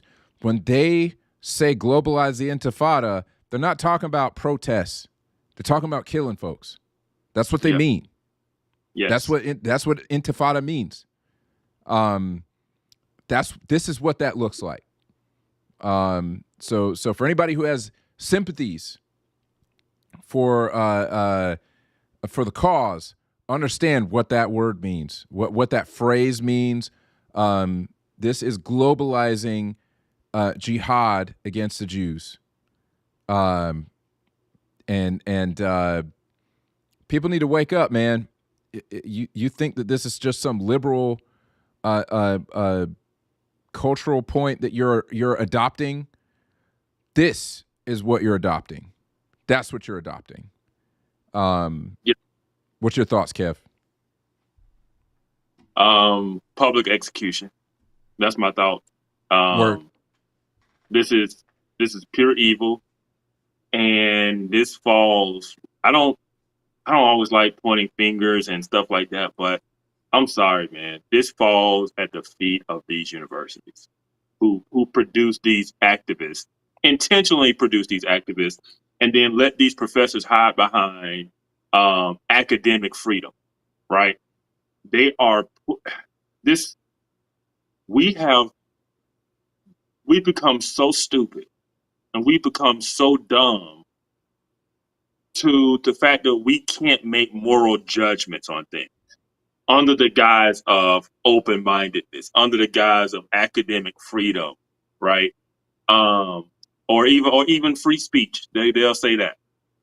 At some point, there has to be a moral judgment of, is what you're teaching true?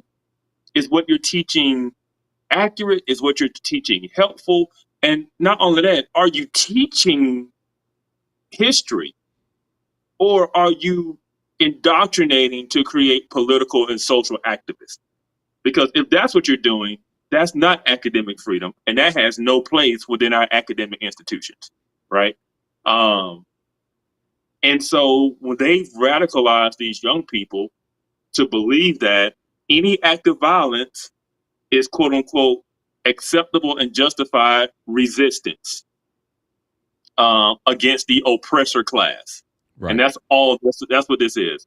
And this man has gunned down these two innocent people for no reason. He accomplished nothing other than his own self-righteousness, his own hatred, and his own pride in wanting to make a name for himself, right? And that's why I believe, make a name for him, make him an example, because we have become, in some ways, too civilized. We've become too nice till we allow these things to take place. There's no place for this. This was completely unacceptable. If you're so big and bad, then go over there and fight for Hamas, right? That's right. But these, like I say, man, these universities they've allowed these professors to radicalize these young people. And this guy, man, he's pure evil, but he's been brainwashed. He has been brainwashed to believe this. Yes. And he finally acted it out. And think about this: when the healthcare CEO got murdered, and everybody cheered it, and the guy who did it became famous, and all the women talking about how hot he was. And they've encouraged this.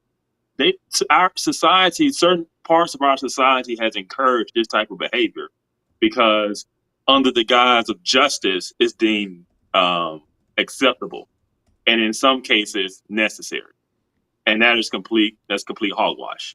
And so, this man just murdered two innocent people for no reason. He should be held accountable. And I should say this too. Organizations like the organizations he belonged to, these far left organizations, because he belonged to it was a socialism and liberation something organization.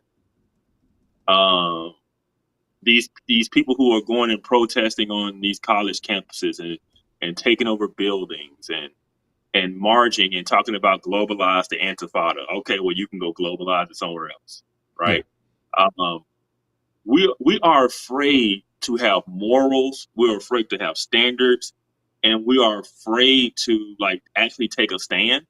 And that's why, part of the reason I agree with this administration and what they're doing with immigration is because you have to take that stand.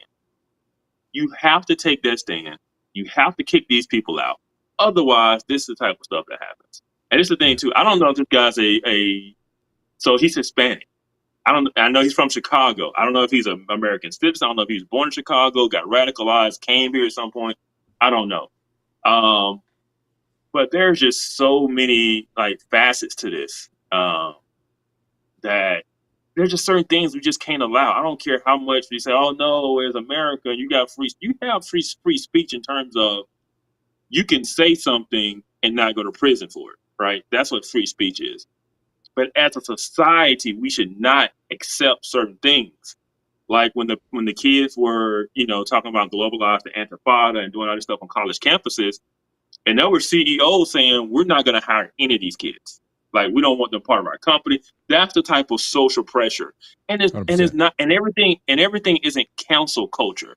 It isn't this person doesn't have the right position on this issue. No, we're talking about dangerous stuff, and I'm not talking about silence is violence or words of no. I'm talking about calling for violent action, right? And when you say globalize the Intifada, that's what you're talking about. You're calling for violence against people based on their ethnicity,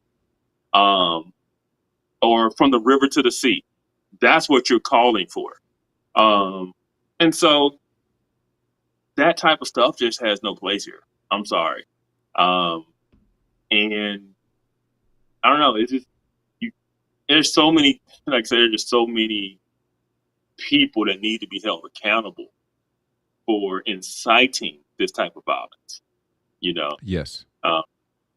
And I wrote on social media.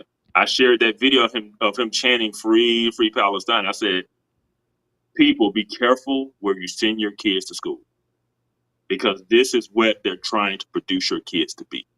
Yes. Right.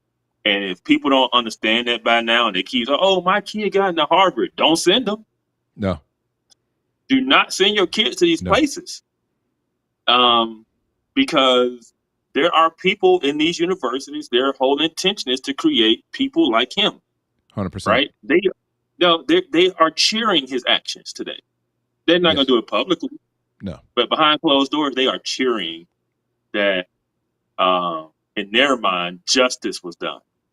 Yeah. You know, in their mind, the revolution is here.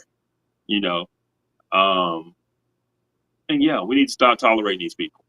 Stop tolerating these leftist Marxists. Stop tolerating them. I'm sorry. I mean, we would never tolerate someone in a classroom with a swastika and saying Jews are the scum of the earth. We would never accept that person, right? But for some reason, the Marxists, Stalin, Mao, the Maoists, and all, some kind of way they've gotten off. And we let them in our universities to teach and educate our kids.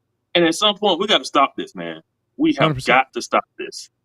You know, it just makes no sense. And these young people are, and it's the thing.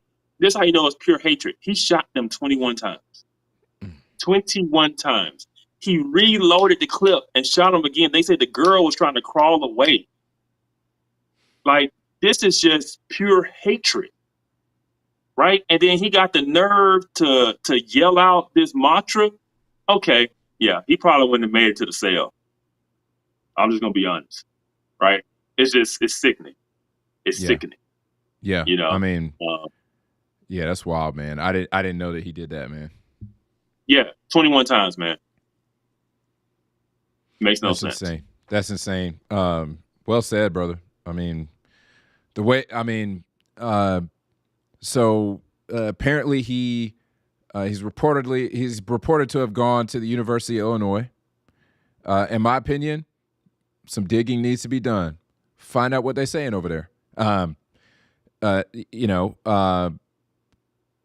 The university system, unfortunately, now is starting to produce people who sympathize with Hamas. And you're hearing about these professors and some of the things that they say in their classes. You're seeing that some of the professors at these institutions were involved in harassing Jewish students on campus at these Ivy League universities. It wasn't just students. It was staff members who were out there harassing Jewish students. And it's wild because I'll say this. Sometimes, okay, sometimes I do feel like you can have folks out, Jewish folks out there, organizations, et cetera, call things anti-Semitism that, it feels a little bit like when black people say racism. It's like, all right, that wasn't. Yeah, they played the race card. The Jewish people and organizations played a race card. Absolutely. Yeah. But when you got that stuff happening on a college campus, when they out there literally like trying to harass and like block students from passing on a pathway, literally just because they're Jewish. You got people getting shot out here in the street. That dude, short of that dude being from a Middle Eastern country and being of Middle Eastern origin, he was Hispanic. But that was not any different whatsoever. It was not any different from somebody exercising, basically going on jihad in the Middle East. It was not any different. It's the same thing. Just because that dude is not he's not an Islamist, just because of that doesn't mean that it's not the same thing. That's the exact same thing. It's terrorism, man. It's terrorism. It is. It is. This is 100% terrorism. Yeah. And so I have zero sympathy whatsoever for the crackdown on these institutions who have basically betrayed. They have betrayed Western values that are based on Christian values. They've betrayed American values. And they are trying to pump out people who have a leftist proletariat bent. And they are able to be radicalized. So this dude, you're exactly right. He was brainwashed, man. He was brainwashed to think that this is what was necessary. I don't see this cat any different from an ISIS jihadist, man. I don't. Yeah, the jihadist, jihad just means to struggle. And it's the struggle against, in many ways, the oppressor. It's no different than, it's all revolutionary. I used to talk about ISIS. If you looked at ISIS as a real ideology, they were basically communism with the religious bent to it. They're left. People think because they're religious, that means, they must be right wing or right. No. It is very socialist. It's very communist. It is universal health care. It is every guaranteed jobs. That's the kind of stuff ISIS was promising in their utopia, in their Islamic utopia, right? Universal health care, guaranteed jobs, everybody taken care of. I'm like, that's just leftism, right? Yeah. That's just it's just communism with a religious twist to it instead of an atheist twist. Yeah. And it's the same. They have the same enemy, even though you think they would be polar opposites and opposed to one another. They have the same enemy, and their enemy is Western civilization. That's right. The difference is these nut jobs are inside our country, right? These nut jobs are homegrown, and yet they hate their own country. They hate their own civilization, and yet we are paying tens of thousands of dollars for these people to teach this stuff to our children. We gotta stop. Yeah, we gotta stop. Forget the government taking to these universities.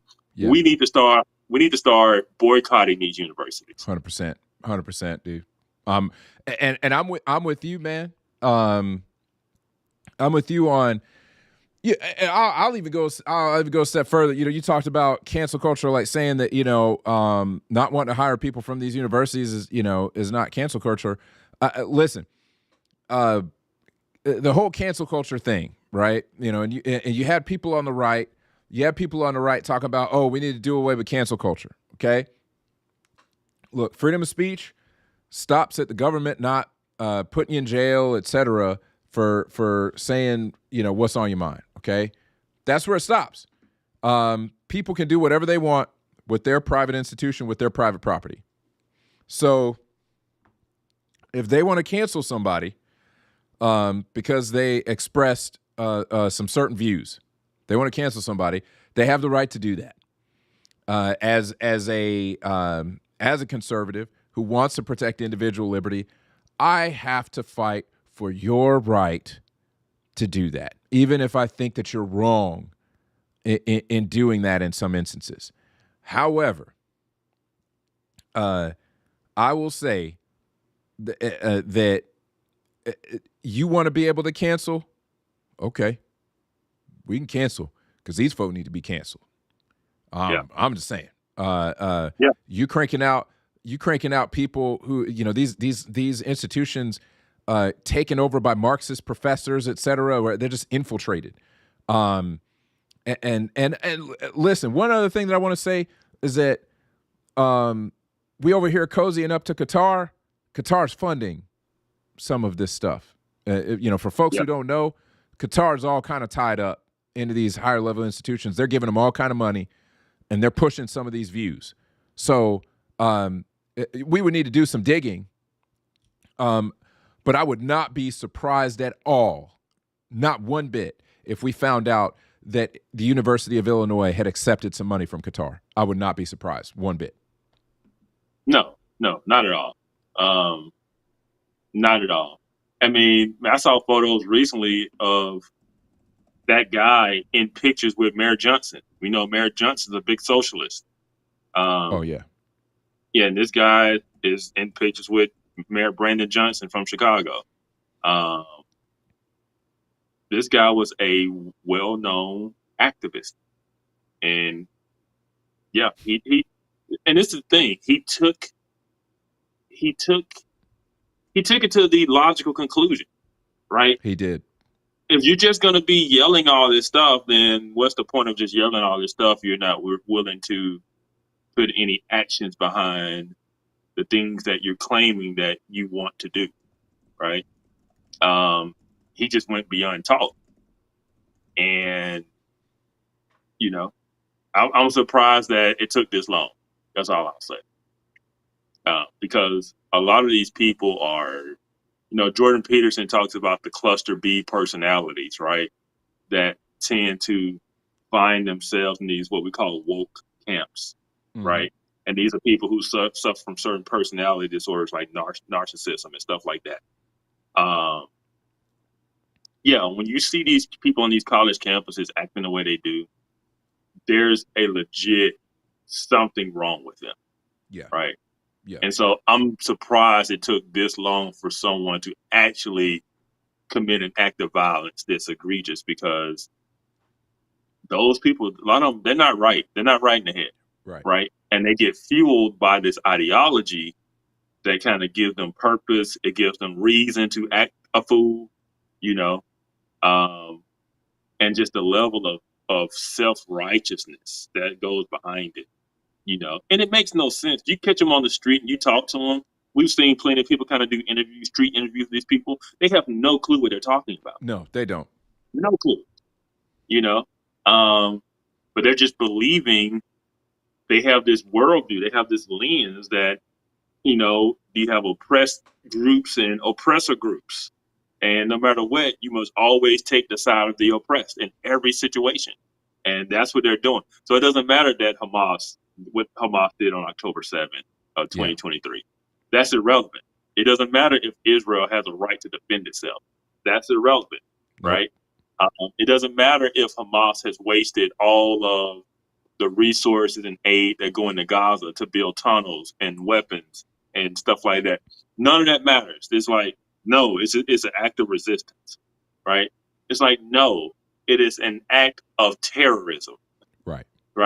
Because if Hamas cared anything about the people of Gaza, they cared anything about the Palestinians, instead of themselves getting rich, right, they would have been working to build the best society they could for their people, right? They would have been working to build healthy relationships with their neighbors and trade and economic development and bringing in tourism.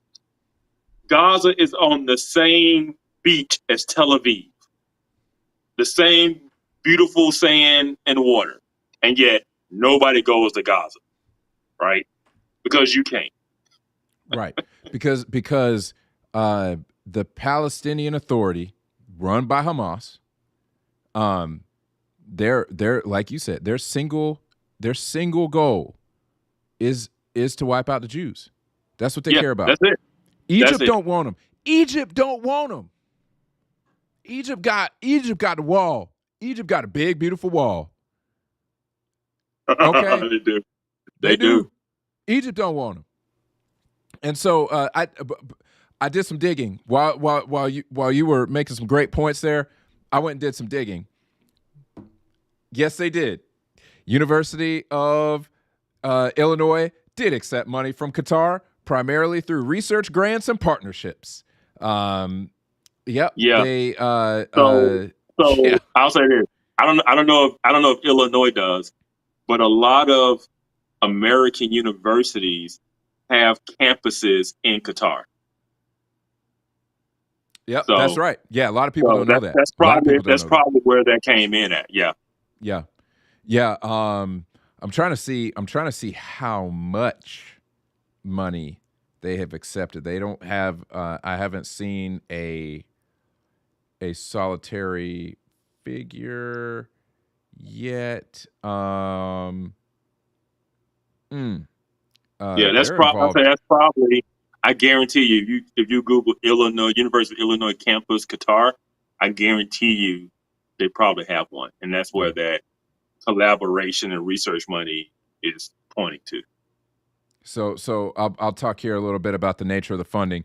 They say that it's research focused. So unlike universities with branch campuses in Qatar, the University of Illinois does not have a campus in Doha's education city. Its Qatari funding appears limited to research grants rather than large-scale institutional investments. UIUC's involvement in the QNRF-funded research, that's essentially Qatari-funded research, likely includes projects in technology and data science, given its role in initiatives like the Altgeld Hall Eleni Hall project, which includes a data science center. While this specific project is primarily funded by Illinois state funds, $100 million from Rebuild Illinois and $40 million from DPI, the university's global research profile makes it a candidate for QNRF grants in similar areas. So they, again, I'm not seeing specific numbers, but it is essentially on the books that they took money from Qatar. They got research grants, which blows my mind that they would be funding Qatar. Why is Qatar funding research in America, right? And why are you taking money from Qatar to fund research? That's right. Because if they're funding the research, that means they're going to get the results of the research. That's right. And again, that's just y'all. There's a lot of the stuff that happens that doesn't get talked about a ton, and like I said, they're probably funded by the Qataris. Absolutely, they got some funding. These higher learning institutions have been they have been infiltrated by Marxism. You're seeing it, and it's wild to me, man. It is absolutely wild to me. The radical Islamist positions that American students will take. Yes. Because they're being brainwashed in these institutions. No, just to capitalize on this. When Biden's cancer diagnosis came out, crazy Tommy Lorenz came out and basically what did she say? I can't remember her exact words, but basically, she was basically cheering the news. Like, Sean King basically said he basically hates Biden and he hopes he suffers. Like, and this is the thing. Their issue with Biden was his funding or aiding of Israel. It's all Palestinian. So you got far left activists and former media personalities cheering Biden's cancer diagnosis because of their stance on Palestine. This is so far infiltrated American society. Dude, this is crazy talk. It's crazy. Crazy talk, dude. It is. It really is. Oh, my goodness. I don't understand, man. It's just wild to me. It's wild. It's wild. You know. I had another thing. The news agencies that keep spouting this lie that some genocide is happening. That's a complete lie. And so these people are really believing a genocide is happening, right?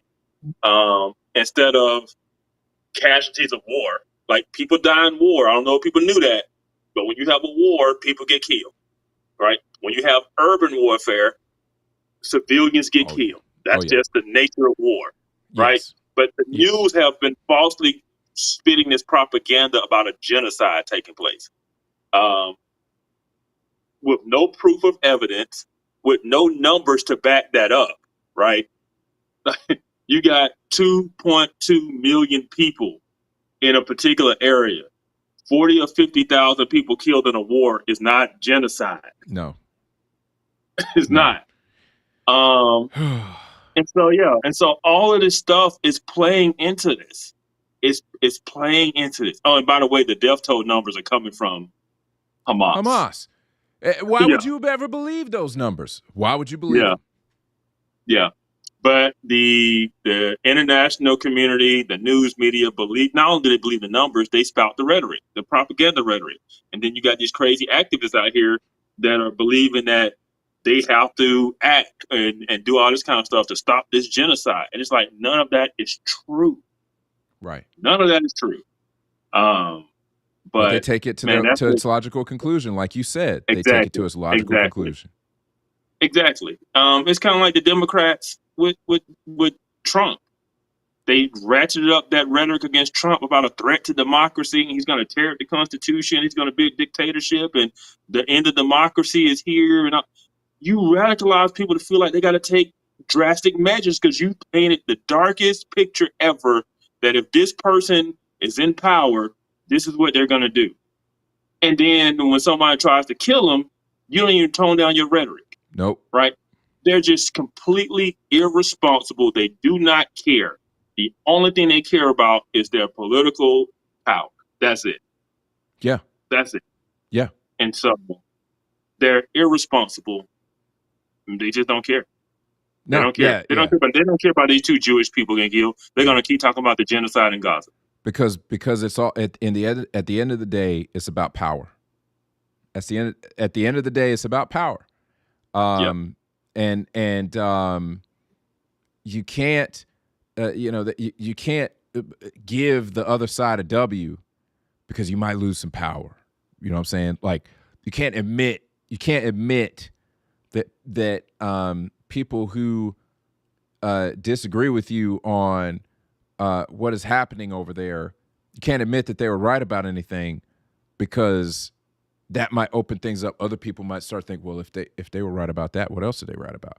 I know this because I used to think like that. Because I used to think, when I put too much stock.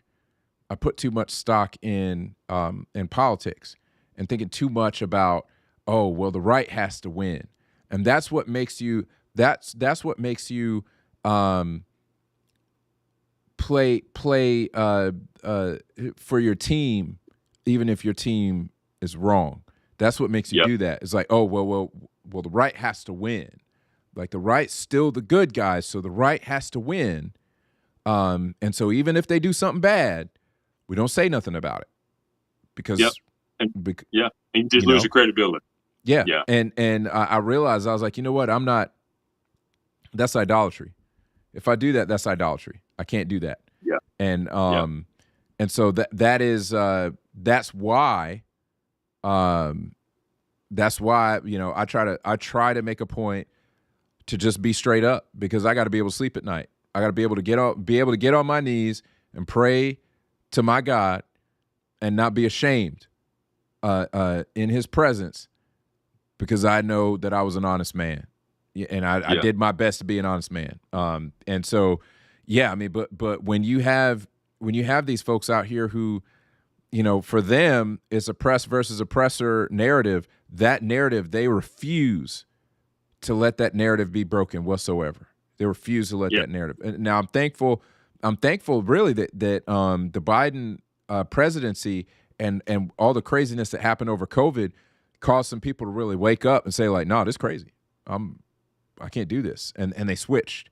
I hold out hope that more people will do that. I pray that our country stops embracing this craziness.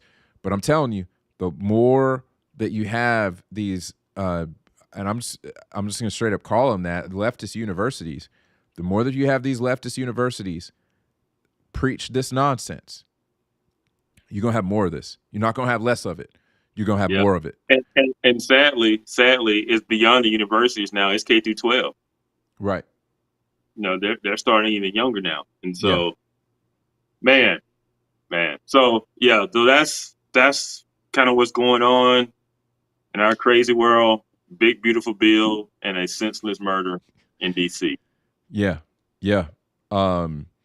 So to wrap it here, we have one video for our What the X segment that we'll show to kind of close out the show, to kind of show just some nonsense, man. Crazy world being the crazy world that it is. Let's take a look at this, John.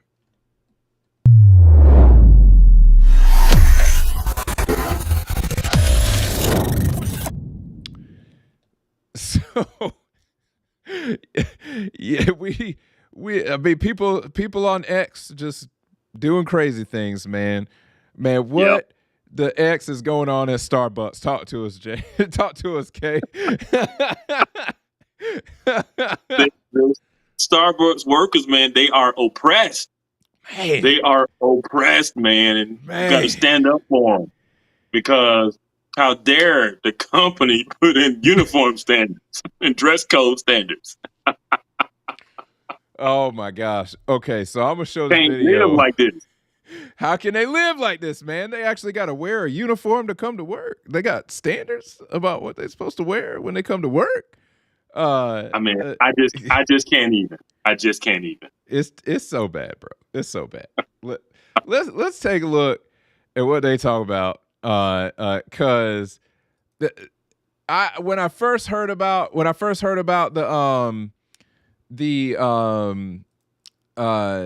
the restrictions on the uniforms, I was like, well, it's about time that they figured out that you can't just let these crazy, green-haired people just show up to work any kind of way.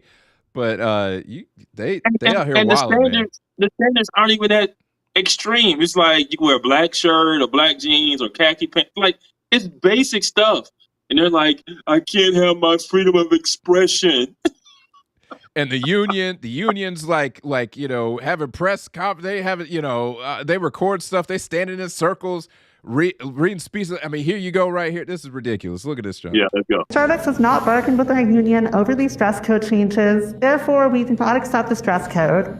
Workers United has also sent a letter to Starbucks demanding that the new dress code not be implemented at union-represented stores until bargaining concludes. Starbucks is legally required to bargain with workers at union stores over changes to their working conditions. Unilateral changes are not legal. If the new dress code is implemented at our store, or if workers are disciplined for wearing face masks, we will be forced to take escalating action. Thank you, the union partners at 36 in May. And thank you. Oh my gosh. Oh my god. Hey man, those people they have to have a cause, man. They have to have a cause. They are fighting for liberation. Bro, Starbucks Darth Vader over there with a face mask on, Starbucks Kylo Ren with a face mask on in 2025. Okay? Like, yes. Those people are nuts, man. They are completely nuts. Oh my gosh. Yeah, like I said, the dress code ain't even that deep. It's not that hard. It's very basic, very simple. But yeah, they are losing their minds. You need unions to fight for this because of changing work conditions. Come on, y'all. They were talking about it's illegal. No, it's not. It's not illegal. Imagine doing all of this over dress code. Bro, okay, so one of the things that I'm thinking of here, okay? Imagine being the CEO of Starbucks, okay? Imagine being the CEO of Starbucks and you thinking of yourself, like, man, I'm gonna drive up to the former CEO's house and punch him in the mouth. What did you do? How'd you let this happen? You see what I'm dealing with over here? Like, ain't no amount of money in the world worth me dealing with Starbucks Ninja over here. With Starbucks Foot Clan over here. Yeah. And this is the thing what I would do. I don't know the legalities behind all of this stuff, man, but I would lock out all union workers and I hire new people from outside. Bye. Deuces. I'd be like, hey, anybody want a job? And by job, here's how much we pay. We're gonna train you. All you gotta do is wear the uniform and not be a crazy person. I'm just saying, man. I'm just saying. Yeah. Yeah. I can't. This whole idea that they said it's illegal, and the union, okay. So the Starbucks Workers United Which let me show this again real quick. I just need to show this again real quick. Yeah, that logo. Look at that logo. Yeah. What you see there? Yeah. You see that fist? Oh, the fist. Absolutely. The fist is right there. Yep. Marxism. Man. Yep. Marxism. Yep. I mean, Communism. really, you're a Starbucks employee. You're Starbucks union, and you up here acting like you part of the struggle and the liberation.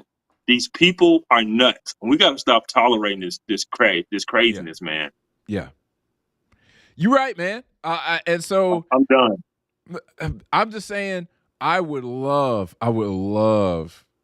to see Starbucks basically decide, because that's what this is for folks who haven't been keeping up with some of the goings on at Starbucks. They're basically trying to eliminate some of the crazy at Starbucks. They're trying to eliminate some of the crazy because they know what time it is. They know that, the far leftist culture is out of vogue right now. They saw what happened. They saw Trump destroy Kamala Harris in the November election. They know what time it is. They know where the American people are at. They don't want to lose money. So they're trying to change their policies. The dress code was to try to get Starbucks employees to stop looking crazy at work. That's what they were trying to do. And so you got the crazy people who are protesting this whole thing. So if I'm Starbucks, I'm like, well, this is all according to the plan. I wanted y'all to protest. I wanted y'all to look crazy out here. And if you think about it, if I'm the Starbucks CEO, I'm like, all right, this isn't going to be an overnight process. But we have to do this. And we're going to put in this policy, and the crazy people are going to protest, and they're going to make videos, and they're going to do press conferences and all that. And maybe he's playing chess, because the whole country now, maybe the whole world, I don't know, but at least the country is seeing that these people crazy. So now no one has sympathy for these nut jobs. Like nobody has sympathy for them. No.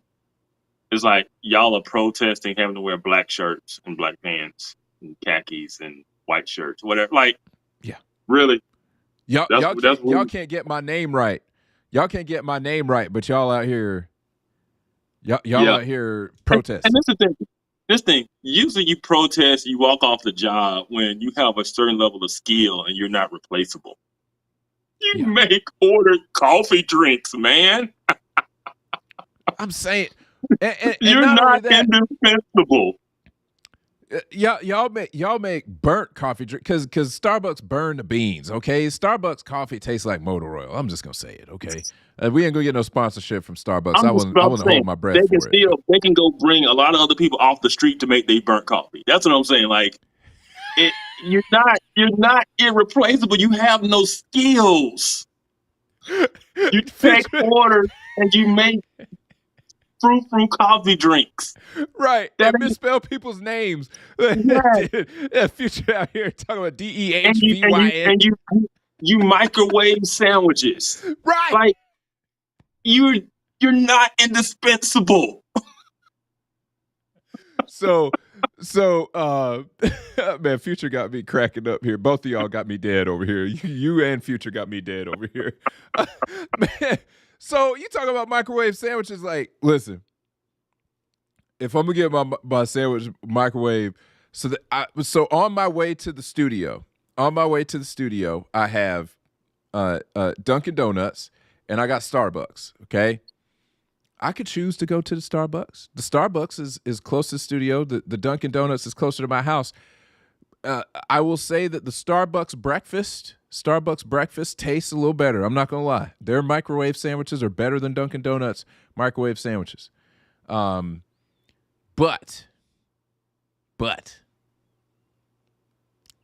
I just, when I go through Dunkin' Donuts, I know that I'm not trying to free Palestine. I'm not trying to quote unquote trying to free Palestine because Palestine was free till they messed around and find out. But I will say will say their coffee is better as well. Dunkin' Donuts coffee is better. Fight me. But this whole situation, they are showing that they're crazy. The whole world sees that they're crazy. And when the Starbucks CEO says bye-bye to all of y'all, America's going to be like, well, I'm surprised it took that long. Peace out. Yep. And where else are you going to go work? You have no skills. No, dude. Who's going to take you when they find out that you got fired from Starbucks, man? You got fired from Starbucks for being crazy and looking like a daggone foot soldier at work because you didn't want to take your mask off. Why would I bring you into my organization when you were that disruptive in another organization based on the fact that you didn't want to wear dress code standards? I'm not bringing you into my organization to deal with your crazy self. No, I don't want that trouble. I know exactly what I'm getting ready to bring in there. I bring you in there. Next thing you know, you with your nose rings and your green hair gonna be talking about you working too hard and we need to get a union up in here. No, man. I'm sorry. Yeah. With your pronouns on your name tag. Like no. Yeah, let me talk about. We're not inclusive enough. We need pronouns on the name tag. I'll be like, listen, you know what? I'm not including any money in your next check. Bye. Bye. Hey, we're gonna wrap up. I'm gonna give my 2 cents on Dunkin' Donuts versus Starbucks. Okay. All right. Okay. All right, here it is. At the end of the day, by the time you get through putting in flavor, sugar, and whipped cream, it don't matter. It don't matter.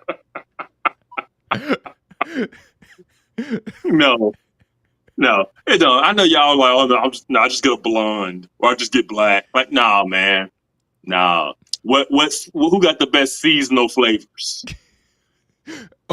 Word. Who got the best pumpkin spice? I will say, man, I don't know if I should even admit this on there. I know if I should admit this on there, but I like pumpkin spice lattes, man. I like them. I'm black and I like pumpkin pie. Okay. Oh wow. Yeah, bro. My grandmother used to make both. Blame it on my black grandma. Okay. That's some things, man, you just don't admit. She made sweet potato pie and pumpkin pie. That's where I got exposed to pumpkin pie. She put a little whipped cream on that junk for me, and I said, "Yo, I'm here for it. Man, just so confused.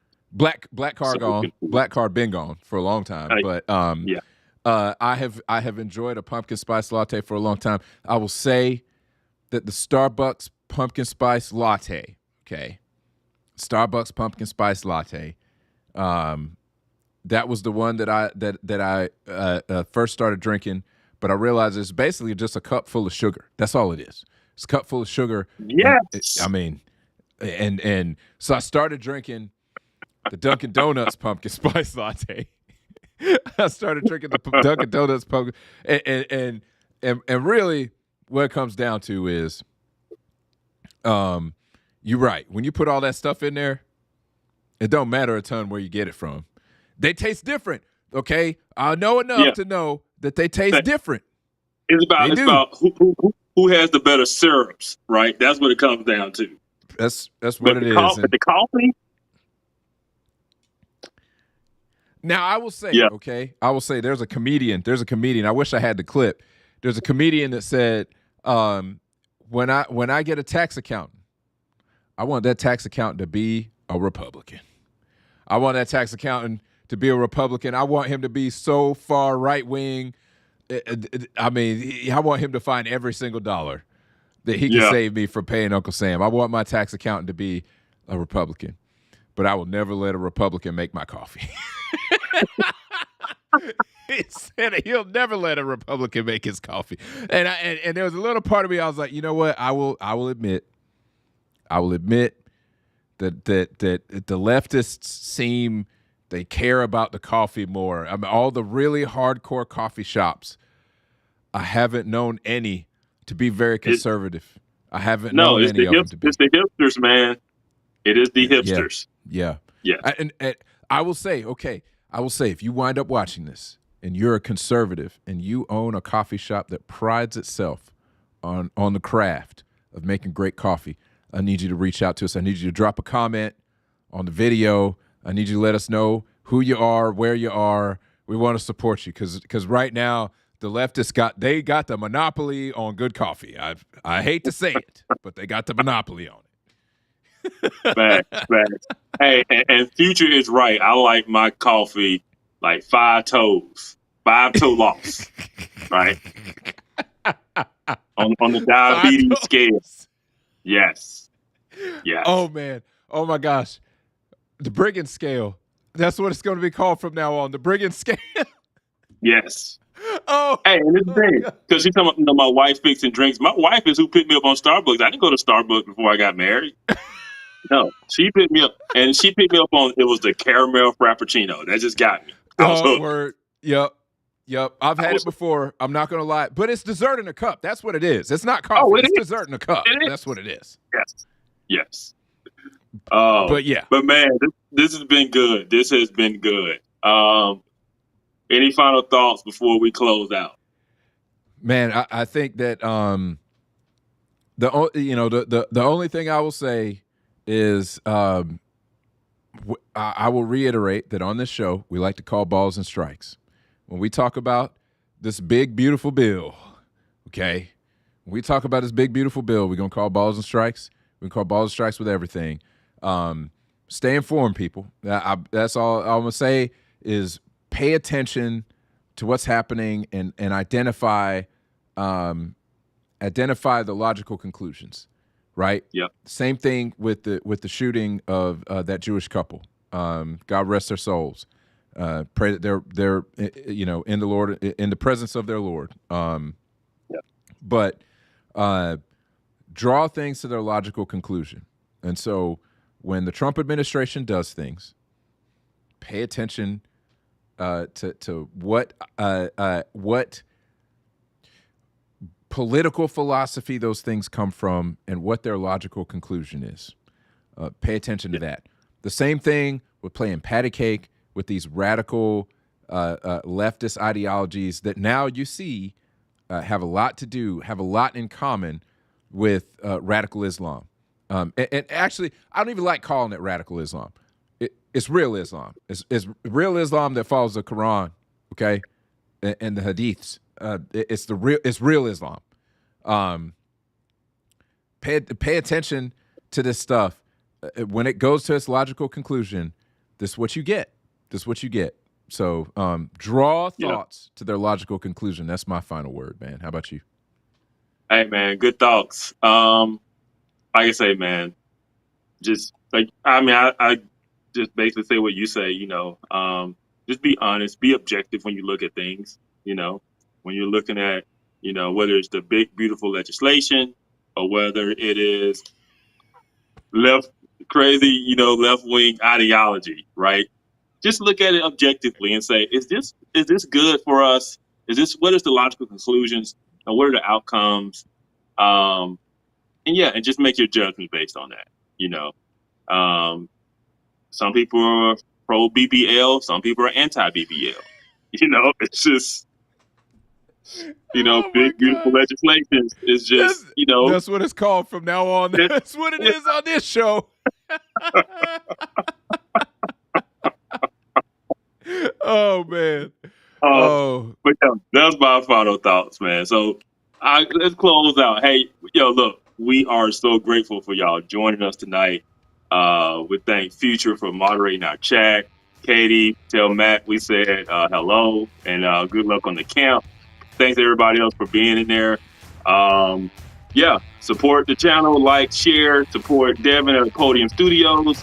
Until next week, stay informed. Stay informed, folks. Appreciate y'all.